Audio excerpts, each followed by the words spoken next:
ਵਾਹਿਗੁਰੂ ਸਾਹਿਬ ਜੀ। ਨਾਨਕ ਬੋਲਣ ਝਖਣਾ, ਦੁੱਖ ਛੱਡ ਮੰਗੀਐ ਸੁਖ, ਸੁਖ ਦੁਖ ਦੋਏ ਦਰ ਕੱਪੜੇ,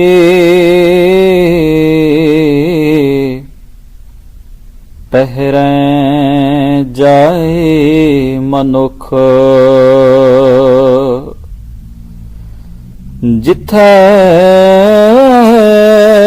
ਬੋਲਣ ਹਾਰੀਐ,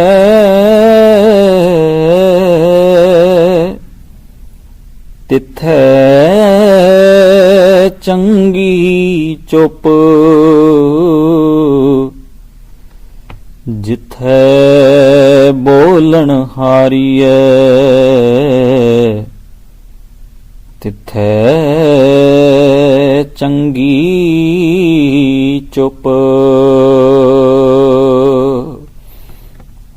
ਵਾਹਿਗੁਰੂ ਜੀ ਕਾ ਖਾਲਸਾ, ਵਾਹਿਗੁਰੂ ਜੀ ਕੀ ਫਤਿਹ।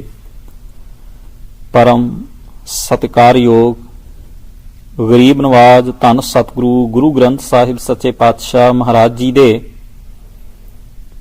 ਪਾਵਨ ਚਰਨਾਂ ਵਿੱਚ ਸਜ ਬੈਠੇ ਗੁਰੂ ਸਵਾਰੇ ਸਤਸੰਗੀ ਜਨੋ, ਅਕਾਲ ਪੁਰਖ ਵਾਹਿਗੁਰੂ ਜੀ ਨੇ ਅਪਾਰ ਬਖਸ਼ਿਸ਼ ਕੀਤੀ ਹੈ। ਸਤਿਗੁਰੂ ਜੀ ਦੀ ਪਾਵਨ ਹਜ਼ੂਰੀ ਵਿੱਚ ਸਜ ਕੇ ਹੁਜ਼ੂਰ ਦੀ ਅੰਮ੍ਰਿਤਮਈ ਬਾਣੀ ਨਾਲ ਸਾਂਝ ਪਾ ਕੇ ਆਪ ਜੀ ਸਤਿਗੁਰੂ ਜੀ ਦੀਆਂ ਪਿਆਰ ਭਰੀਆਂ ਗੁਰਬਾਣੀ ਰੂਪ ਅਸੀਸਾਂ ਪ੍ਰਾਪਤ ਕਰ ਰਹੇ ਸੀ। ਸਤਿਗੁਰੂ ਗੁਰੂ ਨਾਨਕ ਸਾਹਿਬ ਸੱਚੇ ਪਾਤਸ਼ਾਹ ਮਹਾਰਾਜ ਜੀ ਦਾ ਇਹ ਪਾਵਨ ਸ਼ਲੋਕ ਜੋ ਗੁਰੂ ਗ੍ਰੰਥ ਸਾਹਿਬ ਸੱਚੇ ਪਾਤਸ਼ਾਹ ਜੀ ਦੇ ਪਾਵਨ ਪੰਨਾ 149 ਉੱਪਰ ਸੁਭਾਏਮਾਨ ਹੈ, ਆਪ ਜੀ ਨੇ ਸ਼ਰਵਣ ਕੀਤਾ ਹੈ। ਮਨੁੱਖ ਆਪਣੇ ਜਨਮ ਤੋਂ ਲੈ ਕੇ ਆਪਣੇ ਆਖਰੀ ਸਵਾਸ ਨਿਕਲਣ ਤੱਕ ਸਦਾ ਹੀ ਇੱਕ ਦੌੜ, ਇੱਕ ਲਿਲਕ ਵਿੱਚ, ਇੱਕ ਤਾਂਘ ਵਿੱਚ ਰਹਿੰਦਾ ਹੈ। ਤੇ ਜੇਕਰ ਮਨੁੱਖ ਦੇ ਜੀਵਨ ਵੱਲ ਝਾਤ ਮਾਰੀ ਜਾਏ, ਜਿਤਨੀ ਦੌੜ ਭੱਜ, ਜਿੰਨੀ ਮਿਹਨਤ, ਜਿੰਨੀ ਮਸ਼ੱਕਤ, ਉਲਝਣਾ, ਪਰੇਸ਼ਾਨੀਆਂ ਤੇ ਇੱਥੋਂ ਤੱਕ ਕਈ ਦੁੱਖਾਂ ਨੂੰ ਵੀ ਬਰਦਾਸ਼ਤ ਕਰਦਾ ਹੈ। ਤੇ ਜੇਕਰ ਇਹਨਾਂ ਸਾਰੀਆਂ ਚੀਜ਼ਾਂ ਦੇ ਕਾਰਨਾਂ ਨੂੰ ਗੌਰ ਨਾਲ ਵੇਖਿਆ ਜਾਏ, ਇਹਨਾਂ ਦੀ ਪੜਚੋਲ ਕੀਤੀ ਜਾਵੇ, ਤਾਂ ਇਸ ਦਾ ਇੱਕ ਮੂਲ ਕਾਰਨ ਸਾਡੇ ਸਾਹਮਣੇ ਆਉਂਦਾ ਹੈ। ਉਹ ਹੈ ਇੱਕ ਭਾਵਨਾ ਜੋ ਮਨੁੱਖ ਦੇ ਮਨ ਅੰਦਰ ਭਰੀ ਹੋਈ ਹੈ ਤੇ ਜਿਸ ਦੇ ਕਾਰਨ ਇਹ ਸਭ ਤੋਂ ਜ਼ਿਆਦਾ ਯਤਨ ਕਰ ਰਿਹਾ ਹੈ। ਉਹ ਯਤਨ ਕਾਹਦਾ ਹੈ? ਉਹ ਮਸ਼ੱਕਤ ਮਿਹਨਤ ਕਾਹਦੀ ਕਰਦਾ ਹੈ? ਉਹ ਦੌੜ ਭੱਜ ਕਾਹਦੇ ਲਈ ਕਰਦਾ ਹੈ? ਸੁੱਖ ਦੀ ਪ੍ਰਾਪਤੀ ਲਈ ਤੇ ਦੁੱਖ ਤੋਂ ਬਚਣ ਲਈ। ਮਹਾਰਾਜ ਬਾਣੀ ਵਿੱਚ ਕਹਿੰਦੇ ਹਨ, ਯਤਨ ਬਹੁਤ ਸੁਖ ਕੇ ਕੀਏ, ਦੁੱਖ ਕੋ ਕੀਓ ਨਾ ਕੋਏ।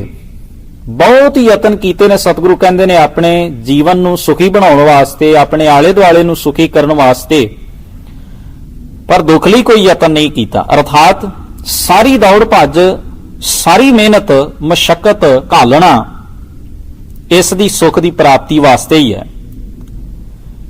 ਪਰ ਕੀ ਇੰਨੀ ਦੌੜ ਭੱਜ, ਮਿਹਨਤ, ਮਸ਼ੱਕਤ ਘਾਲਣਾ, ਪਰੇਸ਼ਾਨੀਆਂ, ਉਲਝਣਾ ਆਦਿਕ ਦੇ ਵਿੱਚੋਂ ਗੁਜ਼ਰਦਾ ਹੋਇਆ ਇਹ ਮਨੁੱਖ ਇੱਕ ਸੁੱਖ ਦੀ ਆਸ ਨਾਲ, ਇੱਕ ਸੁੱਖ ਦੀ ਪ੍ਰਾਪਤੀ ਦੀ ਇੱਛਾ ਦੇ ਨਾਲ ਇਹ ਸਾਰਾ ਕੁਝ ਕਰਦਾ ਹੈ, ਪਰ ਕੀ ਇਸ ਨੂੰ ਵਾਕਿਆ ਹੀ ਸੁੱਖ ਪ੍ਰਾਪਤ ਹੋ ਗਿਆ? ਕੀ ਸੱਚੀ ਇਹ ਸੁਖੀ ਹੋ ਗਿਆ? ਪਾਤਸ਼ਾਹ ਜੀ ਬਾਣੀ ਵਿੱਚ ਇੱਕ ਗਵਾਹੀ ਦਿੰਦੇ ਨੇ। ਸਤਿਗੁਰੂ ਕਹਿੰਦੇ, ਇਸ ਸੰਸਾਰ ਦੇ ਕਿਸੇ ਵੀ ਪ੍ਰਾਣੀ ਨੂੰ, ਕਿਸੇ ਵੀ ਮਨੁੱਖ ਨੂੰ ਪੁੱਛ ਲਿਆ ਜਾਏ ਜਾਂ ਉਹਦੇ ਜੀਵਨ ਵਿੱਚ ਝਾਤ ਮਾਰ ਕੇ ਵੇਖ ਲਈ ਜਾਏ, ਪੜਚੋਲ ਕਰ ਲਈ ਜਾਏ ਕਿ ਕੀ ਵਾਕਿਆ ਹੀ ਇਹ ਕੁਝ ਸੁਖੀ ਹੈ, ਕਿ ਇਹਦੇ ਅੰਦਰ ਕੁਝ ਵਾਕਈ ਸੁੱਖ ਪਸਰ ਗਿਆ ਹੈ, ਤਾਂ ਮਹਾਰਾਜ ਆਪਣੀ ਬਾਣੀ ਵਿੱਚ ਹੀ ਇਸ ਗੱਲ ਦੀ ਗਵਾਹੀ ਭਰ ਦਿੰਦੇ ਨੇ। ਸਤਿਗੁਰੂ ਕਹਿੰਦੇ, ਇਹਨੂੰ ਪੁੱਛ ਵੀ ਦੇਖੋ ਤੇ ਇਹਦੇ ਜੀਵਨ ਨੂੰ ਵੀ ਪੜਚੋਲ ਕੇ ਵੇਖ ਲਓ, ਅਜੇ ਤੱਕ ਆਪਣੇ ਆਪ ਨੂੰ ਸੁਖੀ ਹੋਇਆ ਕਦੇ ਨਹੀਂ ਮੰਨਦਾ। ਸੰਸਾਰ ਦੇ ਕਿਤਨੇ % ਲੋਕ ਨੇ ਜਿਹੜੇ ਸੰਤੁਸ਼ਟ ਨੇ ਜਾਂ ਜਿਹੜੇ ਸੁਖੀ ਨੇ, ਤੇ ਜਿਨ੍ਹਾਂ ਨੇ ਆਪਣੀ ਜ਼ਿੰਦਗੀ ਦਾ ਨਤੀਜਾ ਇਹ ਕੱਢ ਲਿਆ ਕਿ ਅਸੀਂ ਵਾਕਈ ਸੁਖੀ ਹੋ ਗਏ ਆ, ਸੁਖ ਪ੍ਰਾਪਤ ਕਰ ਲਿਆ। ਮਹਾਰਾਜ ਤਾਂ ਕਹਿ ਰਹੇ ਨੇ, ਨਾਨਕ ਦੁਖੀਆ ਸਭ ਸੰਸਾਰ, ਜਾਂ ਉੱਚੇ ਚੜ ਕੇ ਦੇਖਿਆ ਤਾਂ ਘਰ ਘਰ ਇਹ ਅੱਗ। ਘਰ ਘਰ ਦੇ ਵਿੱਚ ਇੱਕ ਦੁੱਖ ਦਾ ਭਾਵ ਹੈ, ਹਰ ਹਿਰਦੇ ਦੇ ਅੰਦਰ ਇੱਕ ਦੁੱਖ ਹੈ। ਕਿਸ ਪੈ ਖੋਲੋਂ ਗੰਠੜੀ ਦੁਖੀ ਪਰ ਆਇਆ, ਜਿਹਦੇ ਕੋਲ ਮੈਂ ਆਪਣਾ ਦੁੱਖ ਸੁਣਾਉਣ ਵਾਸਤੇ ਜਾਂਦਾ। ਮਨੁੱਖ ਸੋਚਦਾ ਹੈ ਕਿ ਚਲੋ ਦੂਜੇ ਨੂੰ ਆਪਣਾ ਦੁੱਖ ਸੁਣਾਓ ਤੇ ਆਪਣਾ ਮਨ ਹੌਲਾ ਕਰ ਲਵੋ, ਮਨ ਨੂੰ ਕੁਝ ਟਿਕਾ ਆ ਜਾਏਗਾ, ਮਨ ਦੇ ਅੰਦਰ ਦੀ ਜਿਹੜੀ ਭਾਵਨਾ ਹੈ ਉਹ ਪ੍ਰਗਟ ਹੋ ਜਾਵੇ ਤਾਂ ਮਨ ਸੁਭਾਵਕ ਹੀ ਸ਼ਾਂਤ ਹੋ ਜਾਂਦਾ ਹੈ, ਮਨੁੱਖ ਕੁਝ ਟਿਕਾ ਮਹਿਸੂਸ ਕਰਦਾ ਹੈ। ਪਰ ਮਹਾਰਾਜ ਕਹਿੰਦੇ ਇੱਕ ਮਨੁੱਖ ਆਪਣਾ ਦੁੱਖ ਸੁਣਾਉਣ ਵਾਸਤੇ ਕਿਸੇ ਦੂਜੇ ਕੋਲ ਜਾਂਦਾ ਹੈ ਤੇ ਗੱਲੀ ਬਾਤੀ ਉਹ ਦੂਜਾ ਮਨੁੱਖ ਵੀ ਅੱਗੋਂ ਆਪਣਾ ਦੁੱਖ ਸੁਣਾਉਣਾ ਜਿਹੜਾ ਉਹ ਸ਼ੁਰੂ ਕਰ ਦਿੰਦਾ ਹੈ। ਹੋਰ ਕਈ ਪਰੇਸ਼ਾਨੀਆਂ, ਕਈ ਉਲਝਣਾਂ ਦਾ ਉੱਥੇ ਵਿਖਾਵਾ ਪੈ ਜਾਂਦਾ ਹੈ। ਕਹਿਣ ਤੋਂ ਭਾਵ ਜਿਹਦੇ ਕੋਲ ਵੀ ਆਪਣੇ ਦੁੱਖਾਂ ਦੀ ਗੰਢ ਖੋਲੋ, ਉਹ ਅੱਗੋਂ ਸਾਡੇ ਨਾਲੋਂ ਵੀ ਕਈ ਜ਼ਿਆਦਾ ਦੁੱਖਾਂ ਦੀ ਕਹਾਣੀ ਆਰੰਭ ਕਰ ਦਿੰਦਾ ਹੈ, ਕਥਾ ਸ਼ੁਰੂ ਕਰ ਦਿੰਦਾ ਹੈ ਔਰ ਦੁੱਖਾਂ ਦਾ ਵਿਖਾੜਾ ਪੈ ਜਾਂਦਾ ਹੈ। ਹੁਣ ਸਤਿਗੁਰੂ ਮਹਾਰਾਜ ਦਾ ਇਹ ਜੋ ਪਾਵਨ ਸ਼ਲੋਕ ਮੈਂ ਆਪ ਜੀ ਦੇ ਨਾਲ ਸਾਂਝਾ ਕੀਤਾ ਹੈ, ਇਸ ਸ਼ਲੋਕ ਦੇ ਵਿੱਚ ਇੱਕ ਅਜੀਬ ਗੱਲ ਗੁਰੂ ਨਾਨਕ ਪਾਤਸ਼ਾਹ ਨੇ ਕਹੀ ਹੈ, ਔਰ ਉਹ ਅਜੀਬ ਇਸ ਕਰਕੇ ਹੈ ਕਿਉਂਕਿ ਮਨੁੱਖ ਦੀ ਅੰਦਰ ਦੀ ਜਿਹੜੀ ਭਾਵਨਾ ਹੁੰਦੀ ਹੈ ਸੁਖ ਲਈ, ਰੱਬ ਨੂੰ ਧਿਆਉਂਦਾ ਹੈ ਤਾਂ ਸੁਖ ਲਈ, ਜਿਤਨੇ ਧਰਮ ਕਰਮ ਕਰਦਾ ਹੈ ਤਾਂ ਸੁਖ ਦੀ ਲਾਲਸਾ ਤੇ ਦੁੱਖ ਤੋਂ ਮੁਕਤੀ ਪ੍ਰਾਪਤ ਕਰਨ ਲਈ, ਕਰਮ ਕਾਂਡ ਕਰਦਾ ਹੈ ਅਨੇਕਾਂ ਤਰ੍ਹਾਂ ਦੇ, ਇਸ ਨੇ ਜੁਗਤਾਂ ਤਰੀਕੇ ਅਨੇਕਾਂ ਤਰ੍ਹਾਂ ਦੀਆਂ ਇਸ ਨੇ ਇਉਂ ਕਹਿ ਲਵੋ ਕਿ ਧਰਮ ਦੀਆਂ ਪ੍ਰਭਾਸ਼ਾਵਾਂ ਨਿਯਤ ਕਰ ਲਈਆਂ ਨੇ, ਤੇ ਉਹਨਾਂ ਸਾਰਿਆਂ ਨੂੰ ਵਾਚ ਲਿਆ ਜਾਏ ਤਾਂ ਉਹਦੇ ਚ ਇੱਕੋ ਹੀ ਭਾਵਨਾ ਨਿਕਲਦੀ ਹੈ, ਇੱਕੋ ਹੀ ਗੱਲ ਨਿਕਲਦੀ ਹੈ ਕਿ ਇਸ ਨੇ ਸੁਖ ਪ੍ਰਾਪਤ ਕਰਨਾ ਹੈ ਤੇ ਦੁੱਖ ਤੋਂ ਬਚਣਾ ਹੈ। ਇਹ ਵੇਦ ਪੜ੍ਹੇ, ਯੱਗ ਕਰਾਏ, ਧਰਮ ਕਰਮ ਕਰੇ, ਪੂਜਾ ਪਾਠ ਕਰੇ, ਸਿਜਦੇ ਕਰੇ, ਦਾਨ ਦੇਵੇ, ਤਾਂ ਉਹਦੇ ਪਿੱਛੇ ਇੱਕੋ ਹੀ ਇੱਕ ਭਾਵਨਾ ਹੈ, ਸੁਖ ਦੀ ਭਾਵਨਾ। ਮਹਾਰਾਜ ਕਹਿ ਰਹੇ ਨੇ, ਉਹ ਅਜੀਬ ਗੱਲ ਇਹ ਹੈ ਕਿ ਸਤਿਗੁਰੂ ਕਹਿ ਰਹੇ ਨੇ ਕਿ ਹੇ ਨਾਨਕ ਤੇਰਾ ਅਜਿਹਾ ਬੋਲਣਾ ਝੱਖਾਂ ਮਾਰਨ ਦੇ ਬਰਾਬਰ ਹੈ। ਕਿਹੋ ਜਿਹਾ ਬੋਲਣਾ? ਮਹਾਰਾਜ ਕਹਿੰਦੇ ਨਾਨਕ ਬੋਲਣ ਝੱਖਣਾ, ਤੇਰਾ ਇਹ ਬੋਲਣਾ ਝੱਖਾਂ ਮਾਰਨਾ ਹੈ। ਦੁੱਖ ਛੱਡ ਮੰਗੀਐ ਸੁਖ, ਜਿਹੜਾ ਤੂੰ ਦੁੱਖ ਨੂੰ ਛੱਡ ਕੇ ਸੁਖ ਮੰਗਦਾ ਹੈ ਨਾ, ਤੇਰਾ ਇਹ ਬੋਲਣਾ ਝੱਖਾਂ ਮਾਰਨ ਦੇ ਬਰਾਬਰ ਹੈ। ਹੈਰਾਨੀ ਹੋਵੇਗੀ, ਅਜੀਬੋ ਗਰੀਬ ਗੱਲ ਹੈ ਕਿ ਗੁਰੂ ਨਾਨਕ ਕਹਿ ਰਹੇ ਨੇ ਕਿ ਤੇਰਾ ਇਹ ਬੋਲਣਾ ਝੱਖਾਂ ਦਾ ਅਰਥ ਹੈ ਵਿਅਰਥ ਬੋਲਣਾ, ਜਿਹਦਾ ਕੋਈ ਅਰਥ ਨਹੀਂ। ਤੇ ਇਹ ਜਿਹੜਾ ਤੂੰ ਬੋਲ ਰਿਹਾ ਹੈ ਕਿ ਮੈਨੂੰ ਦੁੱਖ ਨਹੀਂ ਮੈਨੂੰ ਸੁੱਖ ਚਾਹੀਦਾ, ਤੂੰ ਸੁੱਖ ਮੰਗਦਾ ਹੈ, ਤੇਰਾ ਇਹ ਬੋਲਣਾ ਝੱਖਾਂ ਮਾਰਨ ਦੇ ਬਰਾਬਰ ਹੈ। ਹੁਣ ਕੀ ਕਾਰਨ ਕੀ ਗੁਰੂ ਨਾਨਕ ਮਹਾਰਾਜ ਸੰਸਾਰ ਦੇ ਮਨੁੱਖ ਨੂੰ ਸੁਖੀ ਨਹੀਂ ਵੇਖਣਾ ਚਾਹੁੰਦੇ? ਕਿ ਇਸ ਸੰਸਾਰ ਦਾ ਮਨੁੱਖ ਸੁਖੀ ਨਾ ਹੋਵੇ, ਕਿ ਉਹ ਆਪਣੇ ਸੁੱਖ ਲਈ ਯਤਨ ਨਾ ਕਰੇ, ਕਿ ਉਹ ਆਪਣੀ ਜ਼ਿੰਦਗੀ 'ਚ ਸੁੱਖ ਲਈ ਕੋਈ ਦੌੜ ਭੱਜ ਦੀ ਪ੍ਰਾਪਤੀ ਨਾ ਕਰੇ? ਗੁਰਦੇਵ ਪਾਤਸ਼ਾਹ ਮਹਾਰਾਜ ਦਾ ਅਜਿਹਾ ਕਹਿਣ ਦਾ ਬਿਲਕੁਲ ਇਹ ਮੰਤਵ ਨਹੀਂ ਹੈ ਕਿ ਮਨੁੱਖ ਸੁਖੀ ਨਾ ਹੋਵੇ, ਉਹ ਆਪਣੀ ਜ਼ਿੰਦਗੀ ਦੀ ਮਿਹਨਤ ਮਸ਼ੱਕਤ, ਆਪਣੀ ਜ਼ਿੰਦਗੀ ਦੀ ਘਾਲਣਾ ਨੂੰ ਖਤਮ ਕਰ ਦੇਵੇ ਜਾਂ ਰੋਕ ਦੇਵੇ ਜਾਂ ਅਜਿਹਾ ਕਰੇ ਨਾ। ਬਲਕਿ ਸਤਿਗੁਰੂ ਤਾਂ ਚਾਹੁੰਦੇ ਨੇ ਕਿ ਸਹੀ ਅਰਥਾਂ ਵਿੱਚ ਮਨੁੱਖ ਸੁਖੀ ਹੋ ਜਾਏ, ਸੰਤੁਸ਼ਟ ਹੋ ਜਾਏ, ਮਨੁੱਖ ਇੰਨਾ ਆਨੰਦ ਭਰਪੂਰ ਜੀਵਨ ਬਸਰ ਕਰੇ ਕਿ ਉਸ ਨੂੰ ਆਪਣਾ ਇਹ ਮਨੁੱਖੀ ਜੀਵਨ ਜਿਹੜਾ ਹੈ ਬੋਝ ਨਾ ਲੱਗੇ। ਇਹ ਜੀਵਨ ਉਸ ਨੂੰ ਰੱਬ ਦੀ ਦਿੱਤੀ ਸਭ ਤੋਂ ਵੱਡੀ ਬਖਸ਼ਿਸ਼ ਹੈ, ਔਰ ਮਹਾਰਾਜ ਨੇ ਤਾਂ ਆਪ ਖੁਦ ਇਸ ਜੀਵਨ ਨੂੰ ਸਭ ਤੋਂ ਉੱਤਮ ਕਿਹਾ ਔਰ ਆਨੰਦ ਵਿੱਚ ਰਹੇ। ਸੁਖ ਦੀ ਤਲਾਸ਼ ਵਿੱਚ ਹਜ਼ੂਰ ਪਾਤਸ਼ਾਹ ਨੇ ਨਾਨਕ ਨਾਮ ਨਿਰੰਜਨ ਜਾਣਿਓ ਕੀਨੀ ਭਗਤ ਪ੍ਰੇਮ ਲਿਵ ਲਾਈ।